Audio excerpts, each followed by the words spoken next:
Can you wake Zach?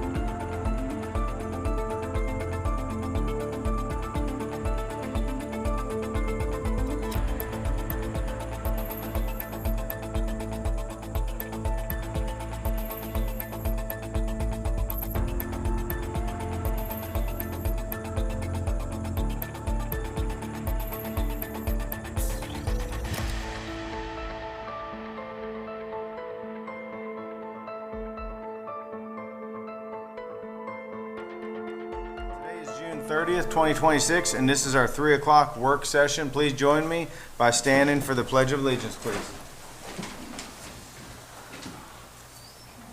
I pledge allegiance to the flag of the United States of America and to the republic for which it stands, one nation, under God, indivisible, with liberty and justice for all. Hope everybody's doing well today. As most of you all know, this is our last day of the fiscal year. That's why we're having a court meeting today, and that's why we're having it at 3 o'clock, so we can get the rest of the work finished today. So I'm going to go ahead and invite my good friend, Mr. Reverend Whitlock. Reverend Whitlock, come on forward and give us a blessing, please. May we pray. Dear Heavenly Father, which art in heaven, Lord, I thank you for allowing us to come together on this another day that you have made. Let us rejoice and be glad in it. Lord, we thank you in particular for those gathered here today that you have selected to represent the people of this fiscal court. Heavenly Father, I pray that you will give them clarity of mind, patience, and wisdom to execute their specific duties as they continue on this year. We thank you, Lord, for their public service to this county. Heavenly Father, I pray that you continue to guide this fiscal court as they work to move Franklin County forward. Lord, we all come this evening asking to direct our path in all that we do. Help us, O Lord, to be obedient to your word when you told us to lean not on our own understanding, but in all our ways acknowledge you so that we will direct our path. Heavenly Father, I pray right now that you allow all out your Holy Spirit to fall afresh upon our county judge, executive, Mueller, and the entire fiscal court body. Dear Lord, help them to find common ground that is in the best interest of the citizens on these issues they are charged to handle. Lord, as they do your will, I pray that you bind them together in peace and in harmony. Most of all, Heavenly Father, help this fiscal court to forget those things which are behind and reach forth into those things which are before, and press toward the mark for the prize of the high calling of God in Christ Jesus. In this way, Lord, you will keep us faithful and dedicated to your purpose, so we may continue on the straight and narrow path which leads to eternal life with our Savior and you, O Lord, Father in heaven. Forgive us of our sins. In the mighty name of Jesus, I pray. Amen. Amen. Thank you very much, Reverend Whitlock. Thank you, thank you, thank you. Alrighty, next in our work session is public comments. Do we have any public comments with us tonight? Come on forward and know that you will have 3 minutes. Thank you. How are you doing tonight? Great. How are you? Doing well, thank you. Thanks Great. for being with us. Go ahead and tell everybody who you are. I'm Melanie Van Houten, and I'm the director and chief curator of Josephine Sculpture Park right here in Franklin County. And we are on the agenda tonight to sign the second year of our MOU together. And so I just wanted to thank you all for the partnership and for allowing me to come and present all the great things we've been working on. I was here in March to kind of give you a report on that. Tonight, I just wanted to talk real briefly about just kind of some bullet points of the things that we've been working on. So I've been attending the Parks Committee meetings as part of this partnership, which I think has been wonderful. Hopefully for you all as well as for me. It just gives us insight into what we're doing and ways that we can partner in the future. So that's been really great. Judge Mueller and I have met several times, talking about different potential public art projects around the county, specifically at the new park, which has been really good, and I think we're on a good track for some really exciting projects out there. I've met with Belinda to discuss possible grant opportunities, and out of that meeting, we thought what would be even better is if she and our grant writer meet quarterly to talk about any possible areas where there might be ways to leverage this partnership on the county's behalf. So they've started doing that. They've met a few times, so I think that will be good. Let's see, the county road department, I want to give them a shout out because they did do some repair work on our driveway and it looks amazing. And I don't think it took them much to do it, but man, it made a huge impact and a big difference. So they were wonderful. And of course, the snow came this year. This was the first time we've ever had help cleaning the driveway, which made a really big impact. A lot of times we would almost have to be closed unless you had a four-wheel drive vehicle to get up that driveway. Part of that was because of how bad the driveway was. It made it really difficult to clear it. So I think, again, without a lot of time on their part, they were able to make a big difference and get the park back open really within a couple days. So that was awesome. I just want to say thank you to them because I know they work real hard and they've been wonderful with us. So I think that is about everything. I just wanted to give a quick little update on all of that. And if you all have any questions about the MOU that's before you, it's essentially the same as it was last year. So I'm here if you have any questions. Is it time for questions? Is that allowed in public comment? Okay. Anybody have any questions for Melanie on the MOU? She's jumping right into it. Public comment. She want to go. I don't know. I don't know. Here. This is, She said, yeah, I'm not in your line." place. You just tell me what you need. Yeah. No, yeah. Okay. Are you going to be able to hang out for a couple things till we Yeah, get down to sure. agenda Yeah, item? yeah. Yeah, I'm something here. might come up by then. Yeah, Then we should I'm be here. good. Great. Alrighty. Thank you all. Thank Yep. you, Melanie. Alrighty, before I call the road department superintendent up, I want to announce Michelle Schwartz. Go ahead and stand up, Michelle. I told her I wouldn't make her say anything. So she is our new team member that works with Summer in the occupational tax. If you all remember, we created that position. And Michelle, thank you for being with us, and hopefully you see how all this works tonight. Thanks for having me. Thank you. Alrighty, next, Mr. Mike Dees. How's everybody doing this evening? Doing well. How are you? Oh, pretty Man, you're good. getting used to it now. Look Yeah, at you no. warming up. I'm just trying to go. I think you might look forward to these meetings to get up and talk. No, No? no. Something that we did the past couple of weeks that I was kind of proud of is, as you can see on these pictures, we replaced the bridges at the new park. That was something that was drastically needed. Absolutely. Absolutely. And you and your guys did an amazing job. Absolutely did. And then other than that, it's been with the storms we've had, nothing horrible, but a lot of trees down, and other than that, just routine maintenance and mow trimming, potholing. and we got Nineveh Road. Look at that road. I'm all for it. Did you all have to go out during the storms over the weekend with the flood and stuff? No, we went and checked a couple things, but we didn't have any problems Well, really. good. That's great news. That's great news. Alrighty, what questions we have from Mr. Dees on the road department update? Squire Sebastian. Thank you, Judge. I just can't lay enough praise on the road department, not only at the county, but at the state level. All the work that you guys have done connected together to take care of safety for our roads, because there's a lot of road miles here, and we talk about that routinely. I also want to thank the work that you all have done with the contractors who've been out paving roads all across the county. I've recently had some paved in my district, and it has made a world of difference for people. So I truly just want to say that all of those partnerships and collaborations that we have, they are a great thing, because all of the people that are working on these projects live here. So they hear about it at church, when they go to Kroger, all the places that they go, ball games. So it's great to see some positive things come back on that, so thank you. Yeah. Thank you, Squire Sebastian, and she's absolutely right. You know, the guys are doing a great job. I mean, everything we ask you to do, you do it amazingly. Those bridges, I was shocked how fast you all got them done. I went out there, the guys were smiling, they were having fun, they were cutting up, and that's really what it's about. And your connection, obviously, with the state, with Mike Mitchell and his team. I know you were out helping Squire Herod some stuff in his district, and he really appreciates it. So the connections are huge, and we just appreciate you and your team. So And those guys are down to 6 people at the state road crew. is that right? So, I mean, it's. So is that all of District 5 from Louisville to here? They only- No, that's No. just at the Franklin County. Okay, the Franklin County. But you know, 6 guys, the roads are bigger than ours. Yeah. It just, 6 guys, it's hard to do anything. Yeah. And Go ahead, Squire. it's really hard for people to understand that. It would be me. It's also hard to understand we're in a district with 9 counties, Jefferson, Oldham, and Shelby, and included as part of that. Every county We're on the doesn't have outskirts. individual pieces of equipment any longer.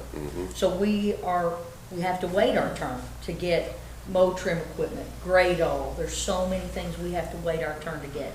And it's really hard. Yep. With all the rain and the growth right now, people are, we're hearing from a lot of our constituents. So some of them now, I've at least been able to, they understand it a little more clearly. But it's hard to do all that with 6 people. 6 it is. people's a whole road crew. They can't do anything else. That's an entire crew of mowing right there. Yeah. It Flagging, is. all that. So, Squire Harris. yeah. I was just Thank gonna you. say thank you for the Rocky Branch Petersville Road. I was gonna thank the jail for sending the SAP SOAR program out and helping y'all clean everything up. It looks really good. That's just like what Sherry said. That was the jailer, us, and the state. Yeah, So it just works better when we work takes together. Yeah, I but everybody's appreciate it. I appreciate it communicating. very much. Yeah. Eric, Squire Wisman. I just thought that's a good point. Mr. Dees and I have talked about it several times. When you came on to the road department at the state, there were almost 25 to 30 people there, right? And we're down to 6 because of state cuts. Yep. I just think it's something our community needs to know and needs to push forward, frankly, that we're not the only county. Every county around us used to have that kind of a staffing level to take care of our county roads, and we're down to minimal and a preference for contracting, which doesn't necessarily mean that our roads get maintained in the levels that are necessary, so That's especially exactly state right. roads. So we talk about a lot, the difference in county, city, and state roads, and why we're always waiting for things to happen. I've got a complaint right now that how long are we gonna wait on one of our roads?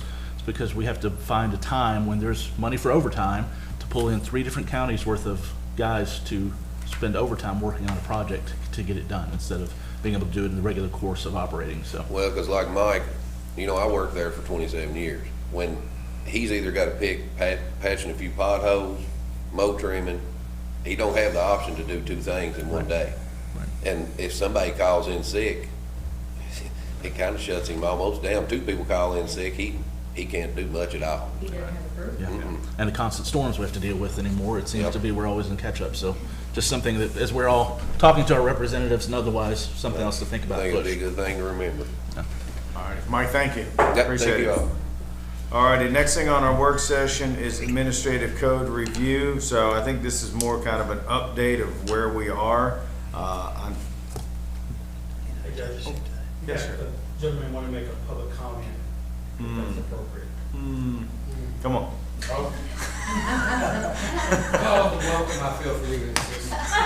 Gets me right here. Sorry, You zoned off back there, huh? yeah, I thought I'm going to be here for something else. Might as well give you guys an update. For those of you who don't know, I'm Randy Newcomb. I'm the Director of Tourism for Frankfort.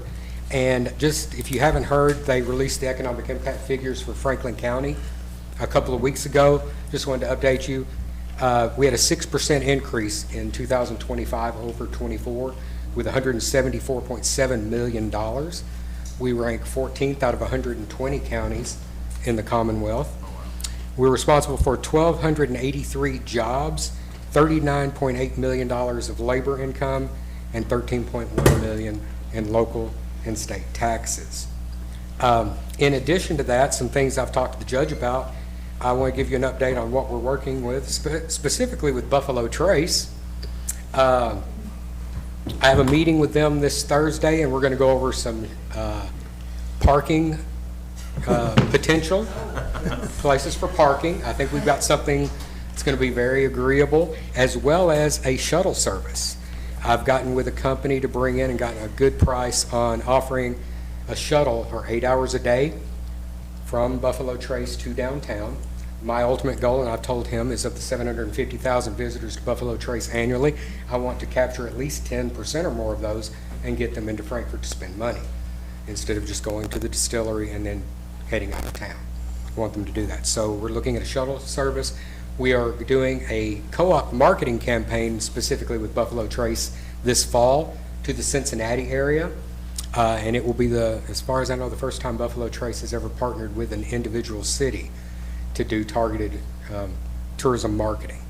Also, I'm this close, Judge, I may have it, having a concierge put out at Buffalo Trace, which would be employed by tourism.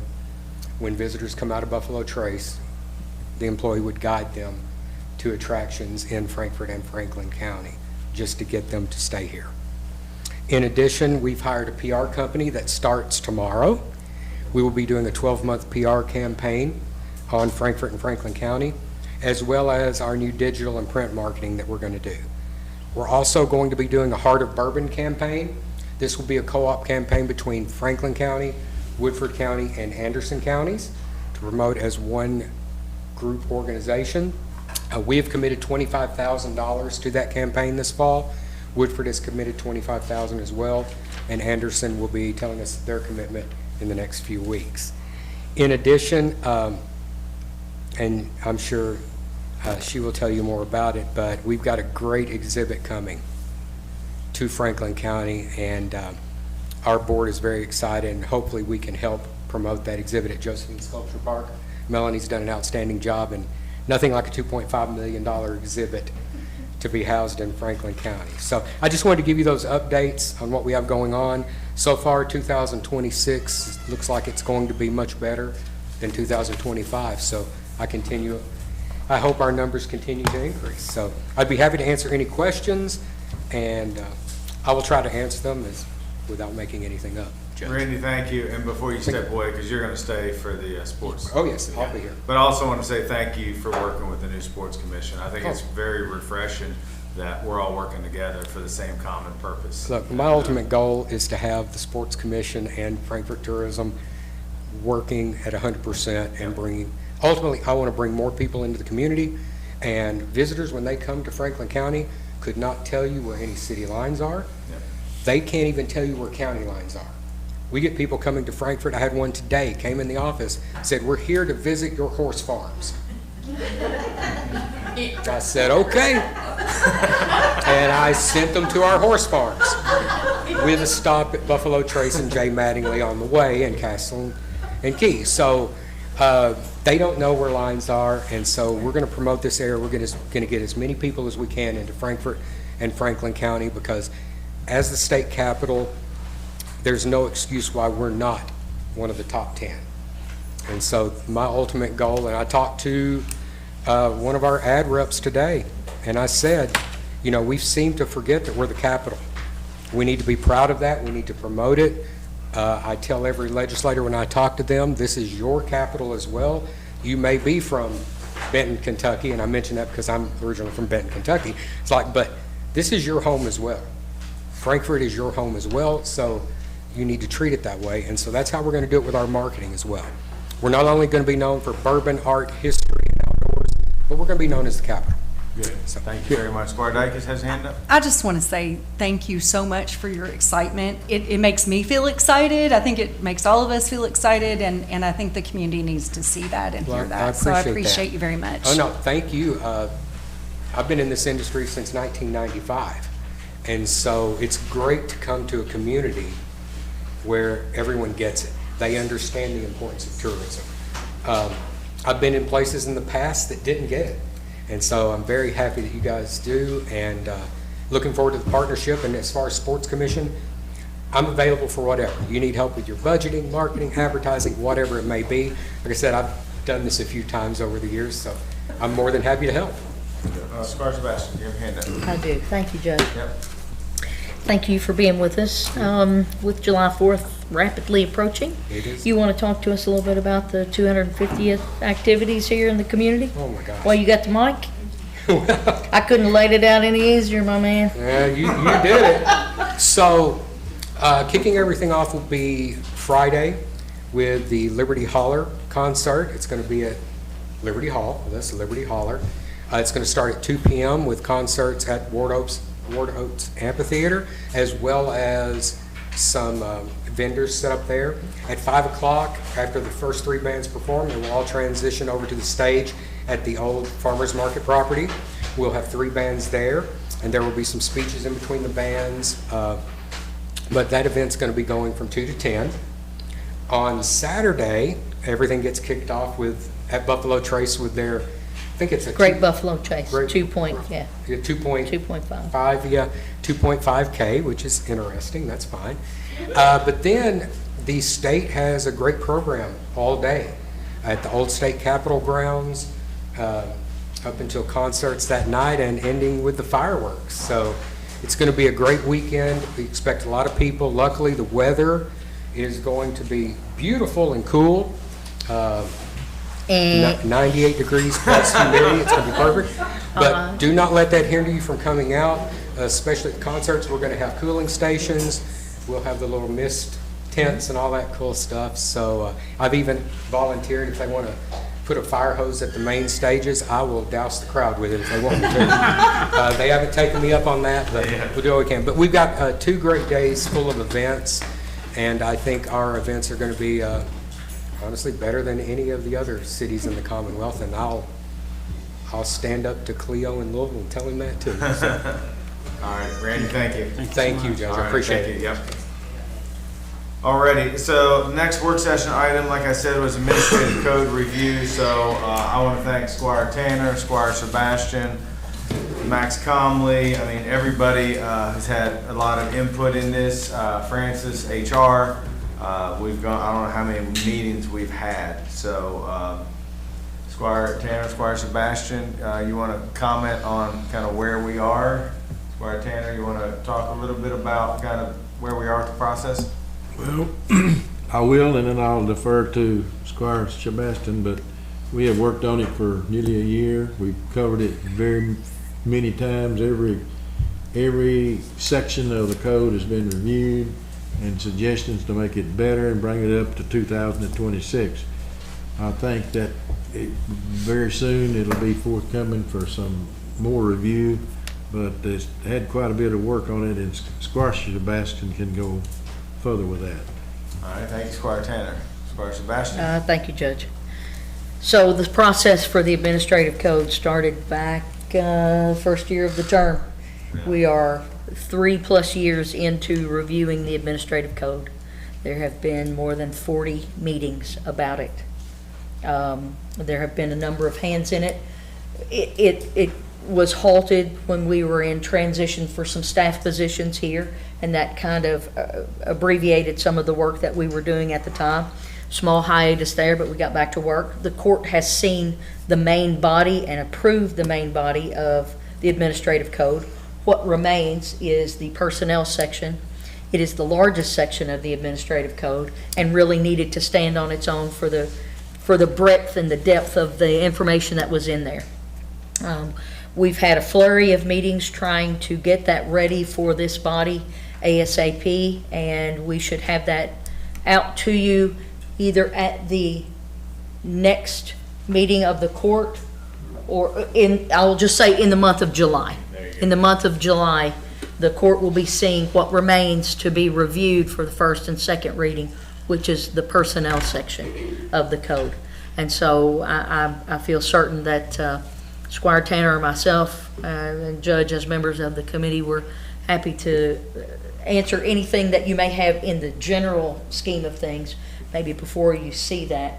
In the past, we've gotten it out to the body certainly well ahead of time for you to take a look at both parts of that, just so that you have a sense of where things were going. Wasn't for comment, it was just so you had an understanding of it. So when you come in here and you're trying to read over 100 pages of things, that you have a level of understanding so that you feel confident in what we're discussing and confident on what we're moving forward for the county and the staff. And that's really what we're focusing on right now. So thank you, Judge. Thank you very much. And I want to remind the court, I mean, the last time this was really created was 20 or so years ago. It's been a long time, and so I think what made it really difficult was, over the last 20 years, people adding to it, taking it away, adding, taking away, and so then, Max had a lot of work too, because a lot of things didn't exist anymore when it came down to KRS and different things. So I'm very appreciative of the committee, Francis, everybody, and like Squire Sebastian said, there's a lot of people that worked on it, department heads, everybody. So yes, we'll get that to you soon. Does anybody have any questions in sort of a work session that you want to ask to the committee? Like I said, you should hopefully get it the next, month.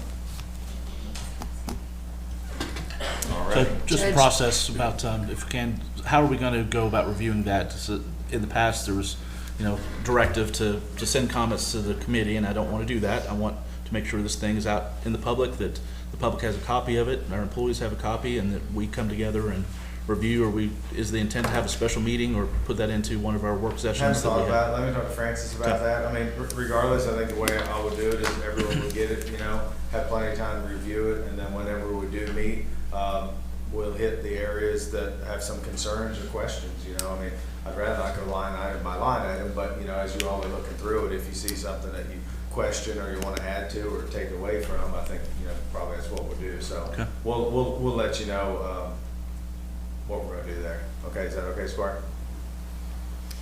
Alrighty. Seeing no more questions, I'm gonna go ahead and jump to the judge's report. On the first, we had the ribbon cutting in the Benson Valley Bourbon Tasting down on St. Clair Mall. Very, very nice event, and I appreciate them investing more into Frankfurt. So as you all know, they have a distillery out in the county, and Russ has decided to open up a tasting room down here, and he's been doing a lot of live music, and he's really trying to get things going on in downtown. So we appreciate Russ and his team for their investment in Frankfurt. I was very, very happy to speak at the Thornhill's graduation. So with the GED program, they actually had 67 graduates this year, which is amazing. I think if everybody really thinks about that. And that's just at Thornhill, and that's in addition to, what the Jailer Hopper's doing. So, that puts rough numbers around 100 probably for this year in Franklin County, which is just phenomenal that people are, and it was all types of people, young, old. I mean, it was just great, different stories from everybody. So I appreciate Thornhill and everybody working together on that. On the 13th, the Simon House had their second annual Bourbon Ball Gala at the Ashbrook. I was unable to attend, but I did hear it went very, very well, and it's a beautiful setting. So that was a great evening. 6th through the 18th, most of y'all were there at the Griffin Gate for the Judge Association, Magistrate Association conference for continuing education. So that was a great event. On the 17th, the Grand Theater did a season teaser. As you all know, and I appreciate the court stepping up and helping them with their request when Bill came in here, about a year ago, to extend his bond a little bit. His bond will still be paid off, but they were able to borrow against it and put all new chairs, lighting, sound, signage. They basically gutted the place and revitalized it. So very proud to be part of that. On the 16th, we also had the SAPSOR graduates at the regional jail, and so very appreciative of Jayla Hopper and her team for everything they do there. I believe there was 12 SAP and 5 SOR. Yes, sir. Yep, so that's an amazing program you all know all about. It's very nice that we're helping people that have had bad times and are at a bad place, but they're coming out of there with skills and talents that they can either take back to our community or the community that they came from. So that's very, very nice. 19th, we all had off for Juneteenth, and we recognize that holiday. So appreciate everything that happened on that day and brought awareness to Juneteenth. On the 20th was the King Center 30th year celebration at First United Methodist Church. King Center does some amazing things for our kids here, mostly in the city, but can't say enough good things about the King Center. And for them to go 30 years as a nonprofit is pretty damn impressive, because that's not normal. So we appreciate everybody that helps sponsor and shows them that we do care. On the 22nd, the We have a new 4-H agent. His name is Joe Dempsey, and we appreciate him being on board now. So he is out there with our UK Extension office out there right next to our Lakeview Park. So we welcome Joe to the community, and sounds like he's going to be a big addition that we can use. On the 23rd, I went and spoke at the Better Life Adult Healthcare grand opening. It was on Comanche Trail. Super nice couple who opened it up. Came out of Louisville, have been in the field for a long time, and just saw the need and did some research and noticed that Franklin County doesn't have much support for adult daycare during the day, so they opened up, and we wish them well. On the 23rd, I did a nice interview with Eddie at the State Journal, kind of brought him up to speed of where the new park is and some things that were going on there, so I appreciate Eddie. 24th, did my monthly plant board taping. Went very well. Appreciate the plant board, everything they do for us, and it's a great way to get things that are going on in the county out to everybody that's watching that. On the 22nd was the NAACP Freedom Fund celebration at First United Methodist Church. Great celebration. I know Sheriff Depp was able to speak there, so appreciate everything there. I added something on here because this just happened yesterday. Was Squire Dykus and I had a meeting with our affordable housing consultant at Winterwood for our property down on Home Street. So as you all know, we all authorized to buy another piece of property down there. Yesterday morning, I signed the papers on that. They were very happy to see that because they didn't have room for like a playground for kids. So that little lot that we purchased, he was so excited because there's only so much room down there. So by the time you get traffic in and out with emergency vehicles and the actual building, but it's very nice. They've already gone through the first phase of KHC for the application. It's all designed. He is going to be with us, he being Mike Hines with Winterwood, will be with us on the 29th, July 29th, and he's going to bring a couple team members, and he's going to present during the work session to kind of bring everybody up to speed of where they are with our affordable housing project. Also last week, I had an executive meeting for Bluegrass Ad, and Squire Tanner had asked to go with me, so I took him with me, and I'm going to let Squire Tanner kind of give a recap maybe of, I'm not putting you on the spot too bad, I hope, but I thought it was a really good meeting, and you asked a lot of questions, and we had a lot of good conversation that day. Well, thank you, and I was honored to get to go, and I learned a lot about what they were doing and bringing me up to date. I've been around a long time, but it's a lot of changes, a lot of water on the dam as long as I've been. But anyway, a couple of things they brought up and talked about, I think comes to the front plate here. One of them is they did a policy on artificial intelligence, AI, and how they were going to control it and how the uses were and the prohibited uses and training and et cetera. And I think that the court is going to have to look at that in the future because it's there and it's not going to go away. That's just one of the things that we need to look at. And the other thing was the aging report, which to me it has a very important, not it's all important, but anyway, just for example, Franklin County, I looked down to it, Franklin County had 113 clients, and this is in the activity center, 113 people. They only had 2 on the waiting list. They served 2,187 meals. This is through May. For example, Fayette, which is right up above it, I don't know why this discrepancy is. They only had 71 clients and 73 on the waiting list. So I don't know how they come up with that number, which is hard for me to actually believe that if that county was that big. But you can go back to Clark County and they got units of services 48 and a half, and they got 9 clients and 6 people on the waiting list.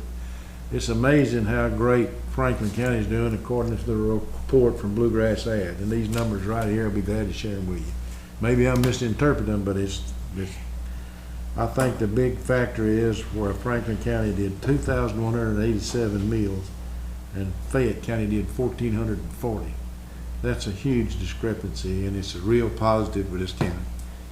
it can mean only two things. One of them, we got a bunch of old people living here, or we do a great job, one of the two. Yeah. But that's my report. One other thing to add to that, and I tell people this all the time, is in the Bluegrass ad, there's 19 counties, we're the only one that sends fresh meals. Yes. Freshly cooked hot meals. Everyone else is taking frozen meals, so I'm Here's one more point I want to make. The Bluegrass ad, the dues are based on population, but anyway, it's the second lowest in the state of Kentucky, the Bluegrass ad at 19.5 cents, I think. So I guess I don't know who the other one was, they didn't say. They just talked about how much benefits we're getting bang for the buck. And there were reports all everywhere, but this is the two I wanted to bring up. Thank you, Squire. Appreciate you going that day and showing interest. Squire Sebastian. Thank you, Judge. I also want to thank Squire Tanner. He has a wealth of information and knowledge and experience. And having that as part of this court to go to meetings like that with 19 other counties and bring that back here is really important for us, and we value that very much. So thank you for being able to do that for us and stand up for Franklin County with your experience and expertise. Thank you very much. It's easy to stand up for Franklin County. I tell Squire Tanner all the time, he's forgot more than I know. I forgot more than I know. Great to have it working for us. No, absolutely. Every day. You're exactly right. All righty, that's the end of my judge's report. So we're going to keep moving now. Approval of minutes from our regular meeting of June 10th, 2026. Questions, concerns, comments? All righty, seeing none, the next is the jail. Go ahead, Laura, come on. How are you doing? Good, good, good. This is for pest control. Yes, so this is just a renewal to your contract for Rails Pest Control. And so cost-wise, there was no change for the jail or for the building. It's Okay. the same. All righty. Anybody have any questions on that agenda item? Squire Sebastian. Thank you. Thank you for being with us. Just a quick one. For the commissary, does that come out of the overall budget, or does that come out of the? It comes out of the commissary. That's what I thought. Yes, it does. They Just for everybody to be clear. Yes, Yep. and so I did kind of specify that a little bit on the abstract sheet. So they are billed separately. Yep. Just want to make sure everybody understands that. Thank you all very much for pointing that out. Thank you. All right, Laura, you doing the next one too? I am. All right. All right, so the next one is also a 2-year contract renewal, and that is for our roadside MOU. And that is for the state work crews, is what that is. Okay. Anything that stands out to anybody that you want to ask Laura or Jayla Hopper while they're here with us? It's a great program, and appreciate the state working with us. All righty. Thank you very much. Absolutely. Appreciate y'all being here tonight. Thank you. Stay safe. Jake, say anything, Jayla? My shoes are muddy, I was trying to stay out of the camera view. I don't think they're going to shoot your shoes on camera. I hope not. I hope not to. Yeah. It's good to see you. Good to see you guys. Kind of Have an a good awkward evening. moment right here that we're just kind of talking during the meeting, but, you know. Do you want to hear how my shoes got muddy? No, I think we'll talk later, I guess. Have a good night. Thank you all. Alrighty. That was a little awkward.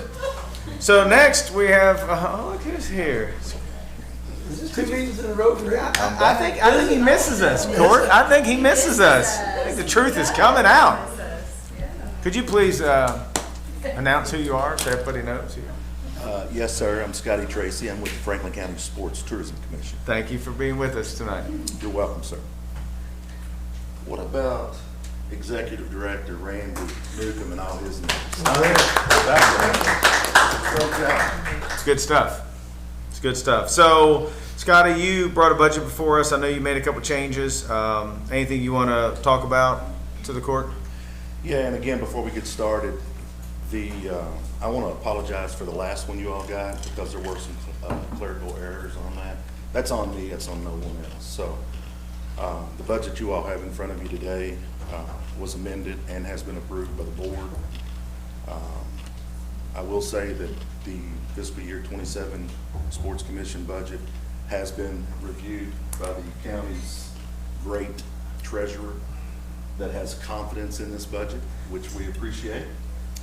I would say she blessed it, but don't want to go too far. Let's not go too far. Yeah, don't want to go too far. That might help She's you. usually not in here during this part of the meeting, but she knew you were presenting, so yeah, she's watching you. And I'm not sure if you all know what it cost me. So, any questions? Fire away. I didn't get any emails, so I can take it that you all don't have any questions?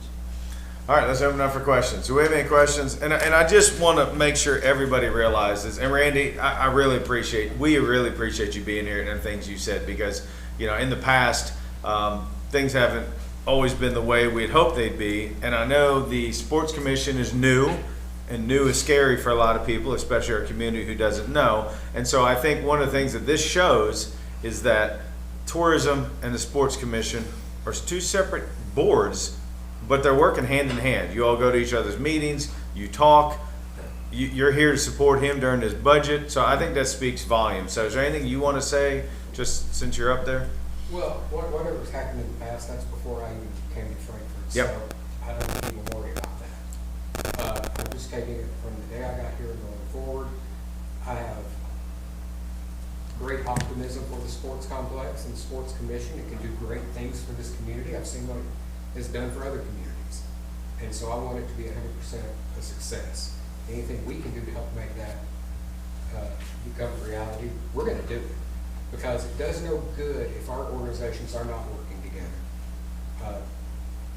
We're not going to progress any farther than we are now if we're bickering back and forth. So we need to work together. And Scotty, you're doing an outstanding job, and the board is. And so I'm here to lend support. Whatever you need at the Sports Commission, you got 100% from me. Because if you're successful, Frankfurt's successful, Franklin County's successful, and Visit Frankfurt's going to be successful. And so this agreement we're going to work out, I think is going to be beneficial to both of us. And it's going to help us continue to promote not only the stuff in Frankfurt, but all of Franklin County. Because a lot of the stuff I promote is not within the downtown city limits of Frankfurt. And so we've got to keep promoting that stuff. One of the major ones is sitting right back here. And they came to our board at the last board meeting and asked for something, and we're 100% on board to do it on a 5-year agreement. And so I want to continue stuff like that, and it's partnerships that are going to allow us to do it. It's also going to allow me to get people, when talking about sporting events, to pull them from Owensboro, Yeah. from Paducah, which I've still got a house back there, but I'd much rather have sporting events here than in Paducah. So it's going to help me get those events to come here, those sporting events. So I'm looking forward to what we have in store over the next several years, not just with softball, but the other interesting sports you have brought in, which I'm very pleased with, by the way. And I'm looking forward to what the partnership holds. Well, and I think that just kind of reiterates that we're all in this together. And so even, let's say people come to the sports complex for softball, you know they're coming downtown, they're going to eat, they're going to shop, they're going to stay in hotels. So to your statement earlier that nobody really cares or knows where city and county lines are, you know, we're doing this for the betterment of the community in a nutshell. We did branding several years ago when I was director of Kentucky Lake, and we found that the farther from the center of your location you get, it gets more positive the farther away. The more intertwined in the center of it, you start picking things apart. Yeah. And so I've always taken the mindset of a tourist when I go into any community. I look for the good in everything. And if I can partner with the sports complex and we can work together to bring people into Franklin County, it's going to benefit all of us, because we get a 20, 30 team tournament coming to the sports complex. Where are they going to stay? Yeah. They're not staying in Woodford County. They're not staying in Anderson County. They're not going to stay much in Shelby County. The majority of them are going to stay in Franklin County. And so I fully expect once the sports complex gets completed, I fully expect an increase in hotel rooms in the future, as well as with the development of the conference center. I expect even more. So I want all this stuff to come. I want the sports complex, I want the conference center, I want the riverfront revitalization, I want the natatorium aquatic center, I want all of it. Yep. because it's going to do nothing but benefit Franklin County as a whole. Yep, perfect. Squire Dykes. I want to agree with all of that. I think it's beautiful. I love all these people getting along so well. As a therapist, that makes me happy. But I also... You don't know me well. Okay. You can come see me or call me later. I wanted to thank Scotty, though, because he reached out to us and invited us to come to these meetings. And so we can learn more and be more involved. And I really, really appreciate that. Thank you. Squire Harrod. I just want to say thank you for your forward thinking and your positive thinking. I've been a travel parent for years. I've seen firsthand what it can do for a community, and I think we're the next big stop on the map. So, and I also want to say I didn't take time to email Scotty. I just picked the phone up and called him, and he answered twice. So it's out there. If you need to know something, you want to know something, all you got to do is call him. He'll tell you about it. So thank you, both of you all, for coming. We appreciate it. Alrighty, any questions for Scotty on the budget that he has turned in for this year? Alrighty, thank you guys for being here, appreciate it. Thank you. Alrighty, next I believe our health department's with us tonight. Are y'all back there flipping coins for who's gonna go? Good afternoon, my name is Leah Aubrey. I'm the nurse administrator in the medical clinic at Franklin County Health Department. I'm Amber Mathers, the clinic support supervisor. And we're here to answer any questions that you all might have about the contract renewal for us as the health department to provide preventative health services to county employees. And as in past years, the bulk of that, those billed services are for the firefighter physicals.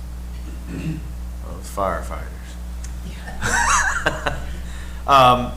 Just real quick for anybody watching, because we have this in front of us, did much change on here as far as the fees and stuff for this year? Some of the vaccines, which in the past the county really hasn't done, some of those have changed just because of our cost. And actually, the over 40 firefighter physicals actually went down $10. So. Okay. What questions do we have for these ladies that are with us tonight? I don't know what you're laughing at, but okay. Hey, it's the first time I've heard getting older is cheaper. So I'm hanging on that. I was going to say something. Do we not have any over 40 anymore? Is that why they went down? Just hanging on that. I had to be careful what I was going to say. Yeah. All right. Any other questions? Any questions? I have a question, but it's really not related to the contract. I noticed on here the polio vaccine is listed at $80 a dose. I thought that was eradicated and there was no more need for a polio vaccine. We need to keep immunizing against polio to keep it eradicated. Thank you. Well, I believe you're right, and that's fine with me. Ladies, thank you very much. I stood in line at the cafeteria with everybody else in town when they first started giving them the salt vaccine, and I guess that's what they still use. Thank you. Thank you all very much. Appreciate everything you do to keep our community safe also. Alrighty, next, Melanie, I know she came up before. Come on, hop on up here just because you're here. What questions, concerns, comments do we have for Melanie on this? This is the same agreement that we approved last year with the partnership between Franklin County Parks, basically, and Josephine Sculpture Park. And I know you and Mike Dees have worked hand in hand to kind of keep track of when they're out there doing stuff, because that was one of the things that we had talked about as a court. Does anybody have any questions for Melanie on this agreement, since she is with us? Squire, just one, Judge. On the duration of the agreement, I thought we'd initially set up a 5-year total, or was it 6? Because it's... My understanding was 5. So we have that it's an agreement for an additional 5 in here. I think it should be a 4. Oh, okay. Is the only thing That's to my because it memory was basically the same from last year. Yeah. Okay. I missed that. Kim, can you change that on there? The only thing that I thought probably should be Thank changed, you. but I couldn't remember for sure. Yeah, that's a good catch, Squire. Make a note here. Anything else on this agenda item while we're on it? Melanie, thank you. Keep Great. doing Thank keep you doing all. great things. Thank you all. Same to you.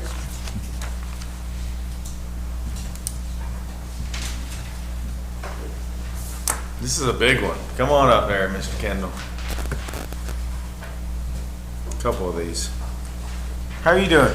I'm doing well, all right.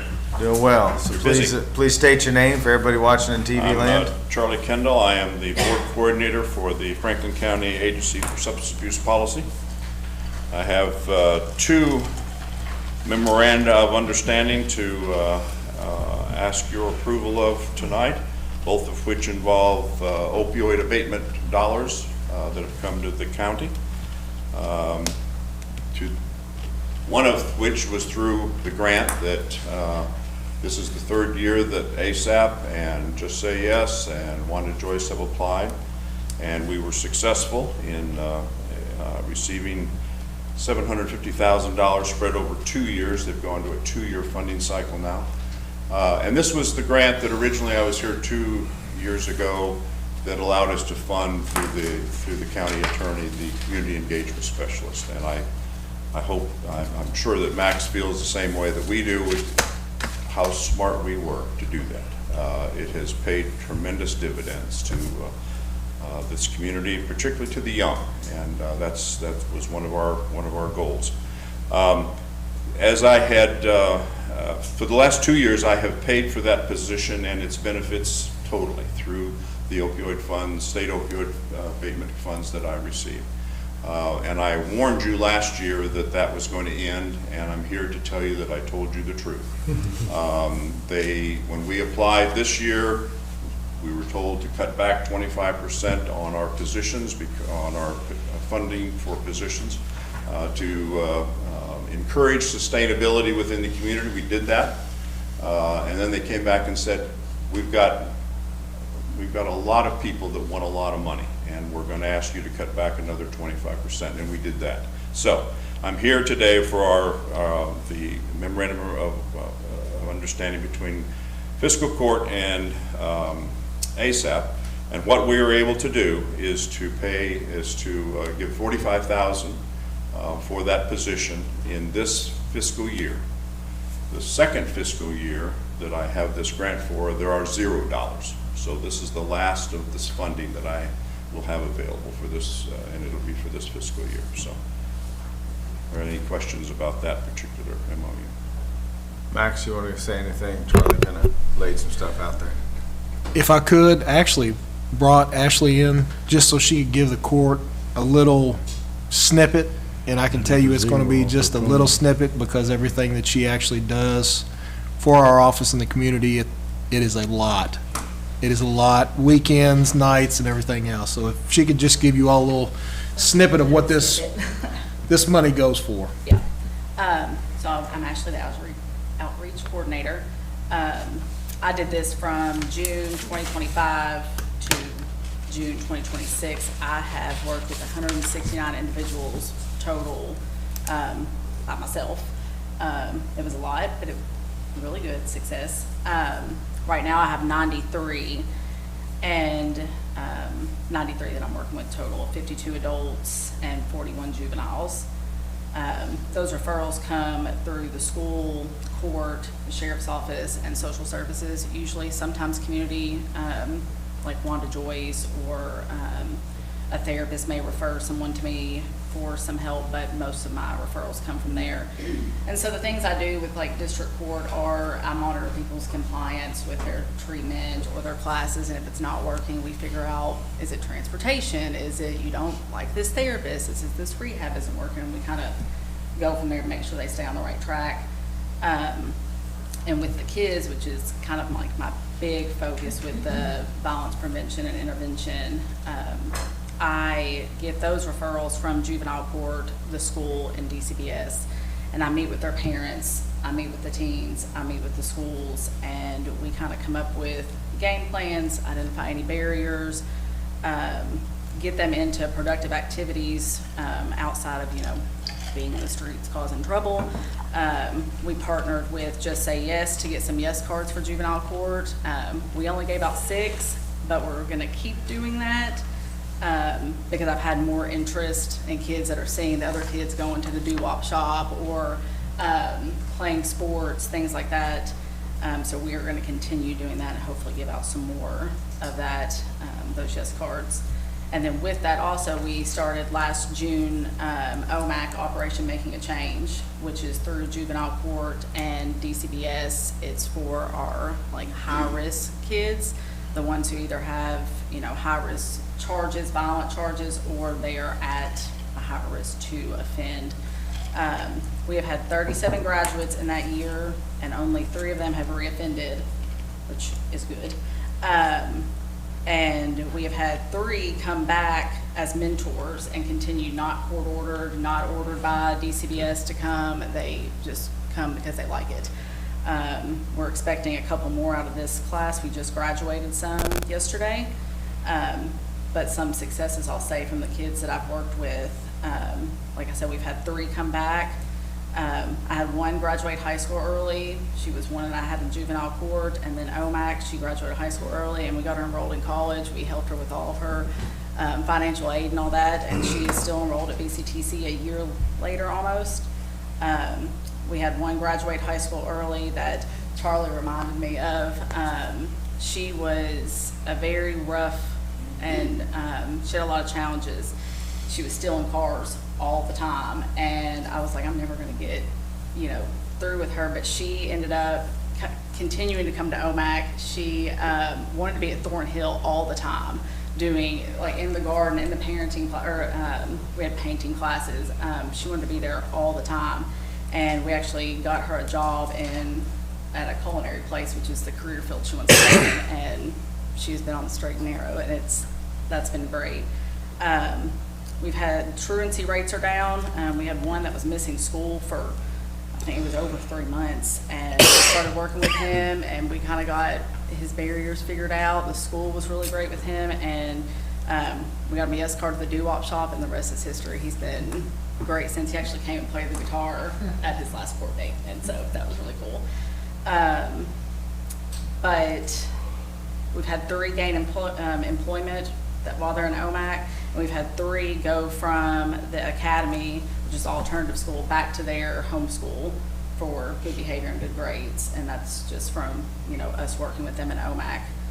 I started and facilitated a violence prevention class at the academy this year, and we started small because we were only the 2nd county in the state to have this program for high schoolers. We're going to do it for each kid at the academy next year, but I had 5 graduates, and it went really well. It was a gun violence prevention class. And I plan on my future plans, we're still going to do some summer outreach, and I'm partnering with the schools to identify some of our homeschool kids that might need a little help, because those are the ones that kind of fall off everyone's radar because you don't see them. We're meeting on that before school starts. I'm meeting with one Lexington, they're a violence prevention group in Lexington, and kind of going to see how they do their outreach and what we can bring here. And just kind of going to continue to do more violence prevention outreach and keep working with kids. Ashley, thank you. Squire Dacus. Okay, so y'all know I love Ashley. Like, that's no secret. I've gotten to watch her grow up, and I'm going to tell you that this position is the most important thing we can do. That is my firm belief. The second thing I'm going to tell you is she is so good at it because she helps kids find their gifts.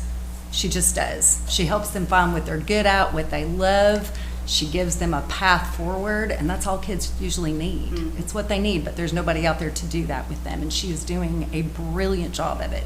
So thank you so much from the entire county for working with these kids. It's really important. Anything, Squire? Actually, I wonder if you could just kind of take a step back to like we created this position, and there were some questions in the community about what are we doing, what was the purpose. Like, could you talk a little bit about the original purpose? It was sort of meant as someone to be a diversionary opportunity the first time kids or anybody comes into court to provide them other options. Yeah, I mean, it still is. Go ahead and promote it a little bit for yourself, if you will, to people that may not know about the program. Why are we doing this? Are you talking about OMAC? Just everything that your position is. Yeah, if you're talking about OMAC for the diversion for like the first time offenders, instead of, in juvenile court, there's not a whole lot, Max can tell you, there's not a whole lot you can do. Write an apology letter. Okay, you're going to come, they're going to come back. You're not identifying any barriers. You're not figuring out why this kid keeps reoffending. Is it a home situation? Is it they need therapy? Is it, there's so many different barriers with these kids. And then, I get to sit down with them, with their parents, with the school, and identify these, and it builds them like a support system. And, having only 3 reoffend is phenomenal, because that's, 3 out of 41 that right now aren't on the right path, but the rest of them are, their truancy rates are down, behavior at the schools are down, they're going back to their home schools. But then also with the outreach position with the adults I work with in district court, it's also identifying barriers of why can't you make it to your drug test? Why can't you make it to here? And if it's a babysitter, if it's, gas, if it's transportation, and we figure out ways. There's so many resources in the community that some people just don't know about. And so they have my card, and we talk, we communicate, and okay, this is how this person can get you here. Here's this number. And then, they either do or they don't. They're adults. But a lot of the times they just don't know these resources. So. Awesome. I think it's incredible. It's exactly, in my mind, what the opioid funds were created to do. We're able to divert and interject at the same time to meet people where they are in one-on-one, to get them back sort of as, I don't want to say productive members of society, but sort of, right? So thank you. Trying to, prevent them from going down that path. That's what this is, all about. And the sheriff's office, I don't know if that's here, but they've been great too. They will, if they get out with any juveniles, they usually call me like, is there something I should know? Like, is this kid going through something? Is their family, which has been such a big help. We have so many kids in OMAC that are like, I was kind of scared of the police because they've, arrested my parents and blah, blah. But now, you've talked to them, I've talked to you. They come to OMAC graduation. Sergeant Ray at the sheriff's office, he's meeting with one of our kids in OMAC because he wants to be in the Marines, and Sergeant Ray was in the Marines, and they've bridged that gap, and so it's great. I like to say a lot to the kids I've worked with in the past, they only know what they know, right? You only have the perspective of what your family knows. And to open eyes to other opportunities and other resources changes the entire world. So thanks. Judge, just question, if I can, when we get to the budget information, if I can ask. Or if you had some comments before I ask about numbers. Go ahead and ask. I'm just wondering, well, within here, Charlie, you said 26, you want to contribute the 45,000 in 26, but we have it split up in 2 years. I'm just wondering what the... That's how I get my money from the state. Okay, so you intend to provide it in those ways? Yeah. I wanted to make sure we... They give it to me in July, the end of July, 1st of August, so I'm going to write a check to Amy, or to the Fiscal Court for 25, and then I don't get another check until I file a report at the end of December, so my next check from the state will be sometime in February, so I'll give it the second half then. There's just a zero missing, Judge, there's $20 instead of 20,000 in the thing, so, yeah. I'm wondering, I don't remember what the line item budget initially for this position was. Is that enough? Do we need to set aside funds for 26, 27? Obviously, we need to for 27 beyond out of our opioid funds, unless something comes available, which I doubt the state's going to go the other direction with funding. It's been budgeted, the amount that we need has been budgeted for this fully. Yeah. 26 cents today. F1 26 cents today. It's the 27. It's for the new. Yeah. Yeah, he just said 26. Yeah. Yeah. But yeah, it's been. It's in the budget. It's in the budget. Yeah. Just wanted to verify. Thanks. Oh, Squire Sebastian, I'm sorry, I didn't see you. No, it's fine. Thank you. I just want to make sure I understand what KOAAC is, because it's not really spelled out. So it's Kentucky Opioid Abuse Abatement? No, abatement. Okay. Kentucky Opioid Abatement Commission. There's 2 A's in there. Do we know what that means? Opioid Abatement Advisory Commission. Thank you. Advisory Commission, thank you. They are the grantors. Yeah. It's in the Attorney General's office. Perfect. I just couldn't find that in here, and I just wanted to make sure I understood what it is. Thank you so much. Thank you. All righty, Charlie, thank you very much. This is, as I think we all realize, it's an important position. We really appreciate you working with us and our county attorney's office to help fund this. So now the next thing is, it's a big deal also. So let's talk about this. As you all will remember, when the opioid abatement funds came to the cities and the counties Franklin County was one of the very first to establish a task force. And we met weekly for a while, then monthly, and then we've continued to meet on an ongoing basis. And in the beginning, it was very clear that transportation was one of those issues that just would not go away. And at the time, one of the first decisions that you all made was to create an MOU between yourselves and Bluegrass Community Action Partnership. Squire Dykus and Janet Gates, who was with Fresh Start at the time, and Megan Morrow, who was with Elkhorn Middle, negotiated that memorandum of agreement.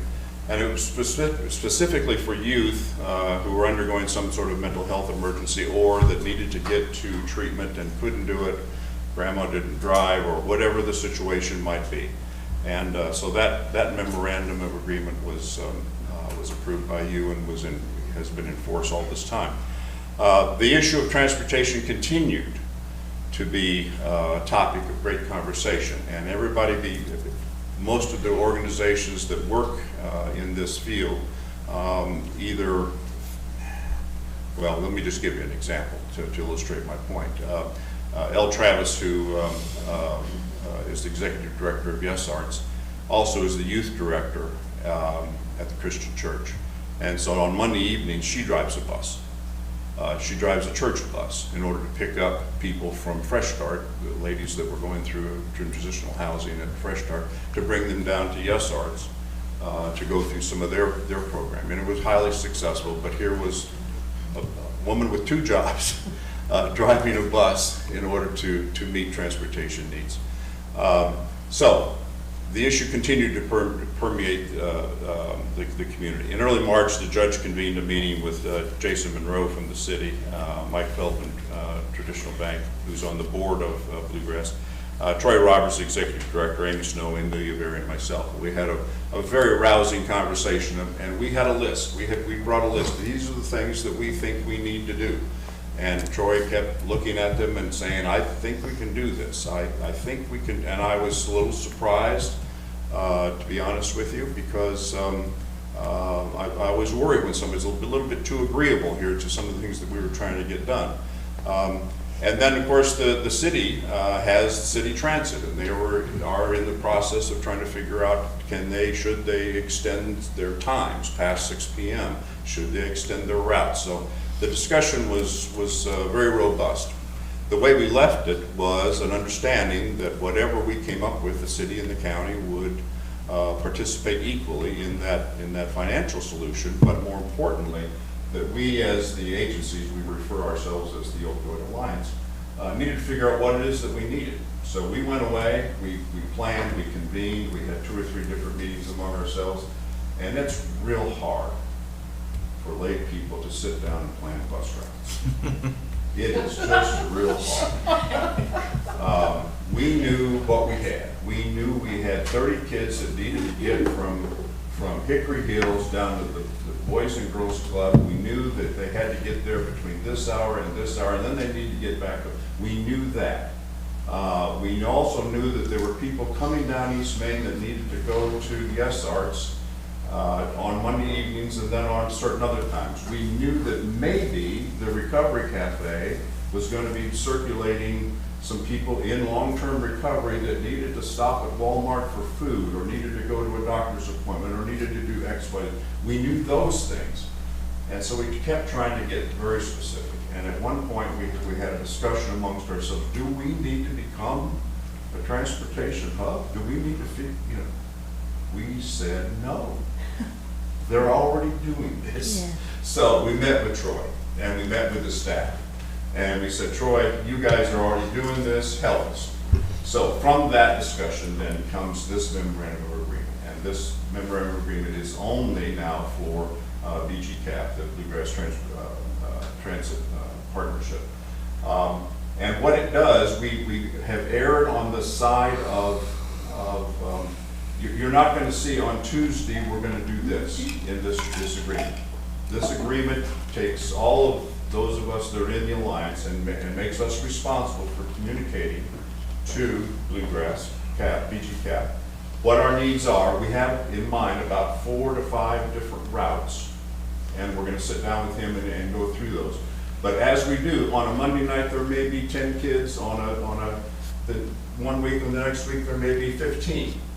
Depending upon whether or not one of Joyce can get bus monitors or do certain things. So it's a lot of variables. So what we've worked out here is a very flexible arrangement, both on behalf of BGCAP as well as our Alliance members, to allow us to plan with him. On this time, this is what we need, and we're only gonna need this now for a month, because the next month we're gonna shift and do something else, but the money's there. So what we're asking you in this agreement is for $75,000 as your share of the transportation costs for a fiscal year. We're asking the same of the city, and we're also going to be talking, I'm talking to Jason next week, and he's seen a copy of this, and so that will roll out as we move forward. We're also going to be talking to the city transit system, because there's some things that this will not cover that we'd like to extend. We've got a treatment facility on the other side of 64, for example. The bus route will be extended to the paddocks. We would like to maybe go another little bit to get to one of the treatment facilities on the other side of 64. So we've got some city transit things to discuss, but this is specifically and only then for BGCAP. Charlie, I just want to say thank you. I know it's been a long journey, and I've been bugging you to get something, but the court's also been asking, what are we doing? What are we going to do? And so what they've taught us is that in the 4 pillars, the number one thing that floats to the top of the list every time is transit. And so I just want to let everybody know, this is hopefully first phase. They're trying to get the kids figured out, so Ashley has less customers. But ultimately, there's still a lot of people out there that are single mothers that are trying to get home from a job. There's a bunch of different scenarios that hopefully once they get this figured out and we feel like we're really good at it, then we might expand it a little bit more for some more needs.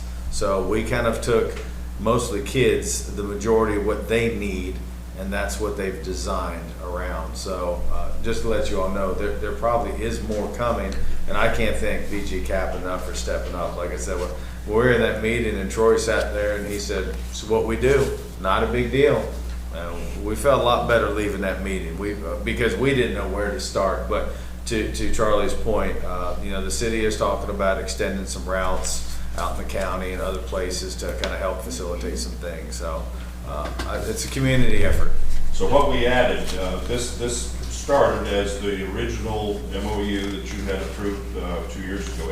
Sections A, B, and C talk about moving youth to emergency transportation for mental health and all those sorts of stuff. What we have then added is sections D, E, F, and G, which talk about youth programming, recovery-related transportation, court-ordered transportation, and so on. Those are the new ones. And then once I submitted this, then Belinda, and I'm forever heard that, suggested that I add some provisions which are on the very last page, having to do with requirements that CAECO recommends in any of these agreements involving opioid funds, which states that if the Bluegrass will only use these funds for purposes sufficient to meet the opioid standards, that if they fail to do that, then they must turn those funds back.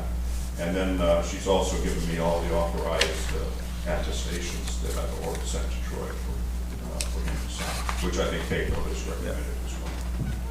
So one other thing I'm going to add real quick for Squire Sebastian, I see you. One other thing that came out of that conversation is Bluegrass BGCAP also offered, since they're updating their entire fleet, that if we had some things that people that needed to be picked up, moved around, and if we had the personnel, that they would lease us a van for $1 a year to use on our own that we could staff. So there's a bunch of different things being talked about right now, but I think to Charlie's point, the more we can use the people who do this every day and get paid for it, we're a lot better off, because they're going to show up. As much as we love volunteers, there might be a day they don't show up, and that's what these kids don't need, is to not have the bus show up. So Squire Sebastian. Thank you, Judge. I just want to point out just a minor correction we need to put in this. In item D on page 2, Okay. D lowercase b, transportation shall originate within Franklin County, including Franklin Regional Hospital. That really needs to be Frankfurt Regional Medical Center, I believe. Will do. Thank you. Squire Witzman. Judge, Charlie, I just wanted to express overtly here, because I didn't see it stated completely. I know it's a silly question. But this encompasses the entirety of Franklin County, right? This would provide transportation to a resident in the far northern region, southern region, anywhere in the county. So, and we'll provide, and we're sort of giving a sales pitch in case anybody's listening, right? I usually try to clarify for I know the questions I'm going to get from, residents out in the far edge of the county. Yes, absolutely. I love seeing the adult mental health treatment transportation as well, really near and dear. But this will include transportation within an hour of Frankfurt, so that includes treatment in Lexington and Louisville effectively, right? Yeah, that's And then true. treatment back. So just anytime we can expressly, overtly say thanks to the community that here's a solution. Yes, and I think that was in the original language that Yeah. the Square Titans put in. I remember. Because we know that for some of the youth and the adults, treatment is not available here. You've got to go to Lexington or Louisville to get it, and we didn't want there to be a barrier. Thanks. All right, any other questions for Charlie on this? And Charlie, thank you again. Oh, you're welcome. Been a big deal. Yeah. You know the village behind me, so.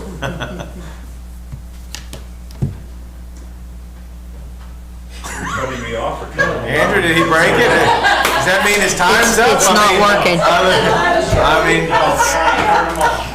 We could do is use a hook, Mr. Man. He's used to the shepherd hook. Remember back in the show back in the day, Charlie? Yeah, sing me off here, Andrew. Alrighty. Thank you very much. Appreciate you being with us. Thank you. Alrighty, next, I believe we have Carrie with us tonight, and we have Belinda. So Carrie jumped up. So Carrie, how are you doing? I'm doing well. She can help you if you want. So whatever. My name is Carrie Lowry. I'm the director of Franklin County Humane Society, and we provide low-cost and no-cost spay neuter services to animals owned by members of the community. If you live in Franklin County and you have a cat, those services are entirely free, and that is in part because of the grant that we are asking for permission to apply for on behalf of the Fiscal Court. This year, the maximum amount we can ask for is $3,000. It is a matching grant. Franklin County Humane Society provides that match.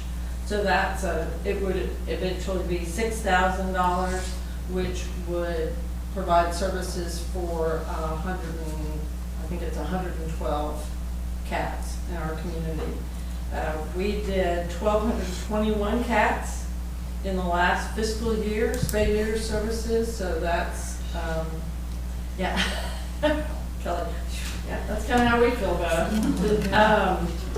Those are just community-owned cats. That does not include the 115 community cats that live free in the community, feral cats. So, and all of those animals, in addition to those spay neuter services, receive vaccinations, also free of charge, rabies vaccination. So that's,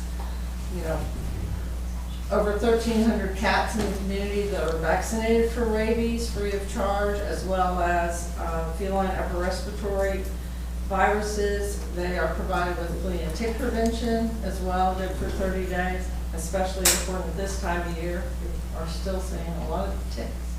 And then we continue to offer, which this grant does not provide funds for, but also we continue to offer free spay neuter services for any dog, pit bull type dog in the community. Those packages also include vaccinations, flea and tick, as well as low-cost services, $95 for a female dog spay, $85 for a male dog neuter.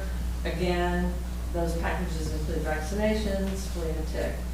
In the last fiscal year, we have provided just under 2,500 rabies vaccinations for animals in the community through our spay-neuter program, as well as our community vaccination clinics, which right now we're conducting twice a year. So the value of that alone is, well, for us, $7,500 at least. Franklin County Humane Society spends about $120,000 of its annual budget just on community spay-neuter. So this grant is very important to us and helps us continue that mission and grow it, which we have done in our new facility.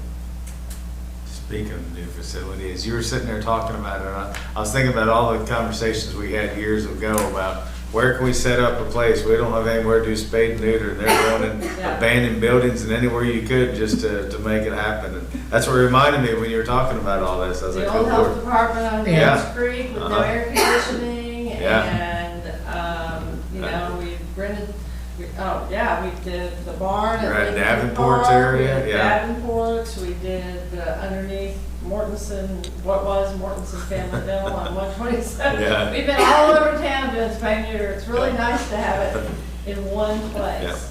But it has been a mission of this organization for well over 30 years now. I can't even, I wish I had the ability to put my hands on the data from prior to 2015 is when we really started keeping good data. But it's tens of thousands of animals in our community that we've provided spay-neuter.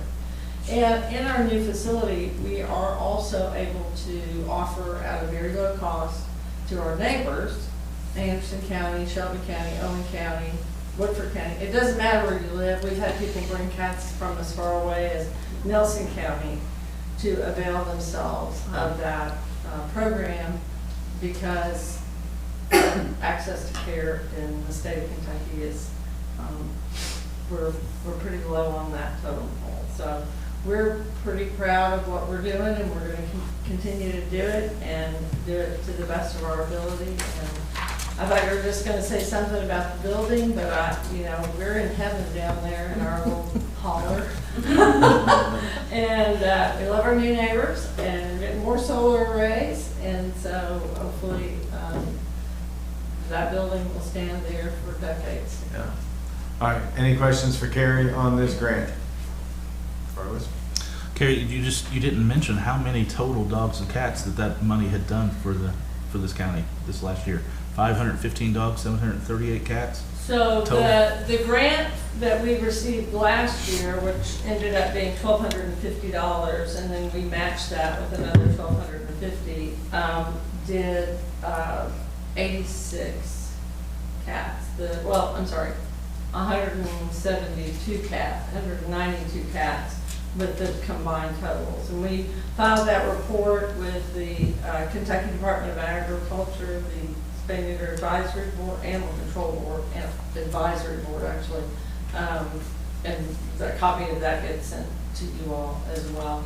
We also received funding. It's channeled through Bluegrass Ad, but it comes from the Joni Bernard Foundation and Team Shelter, which is a small grant that helps augment this, but the cost to us is about $120,000.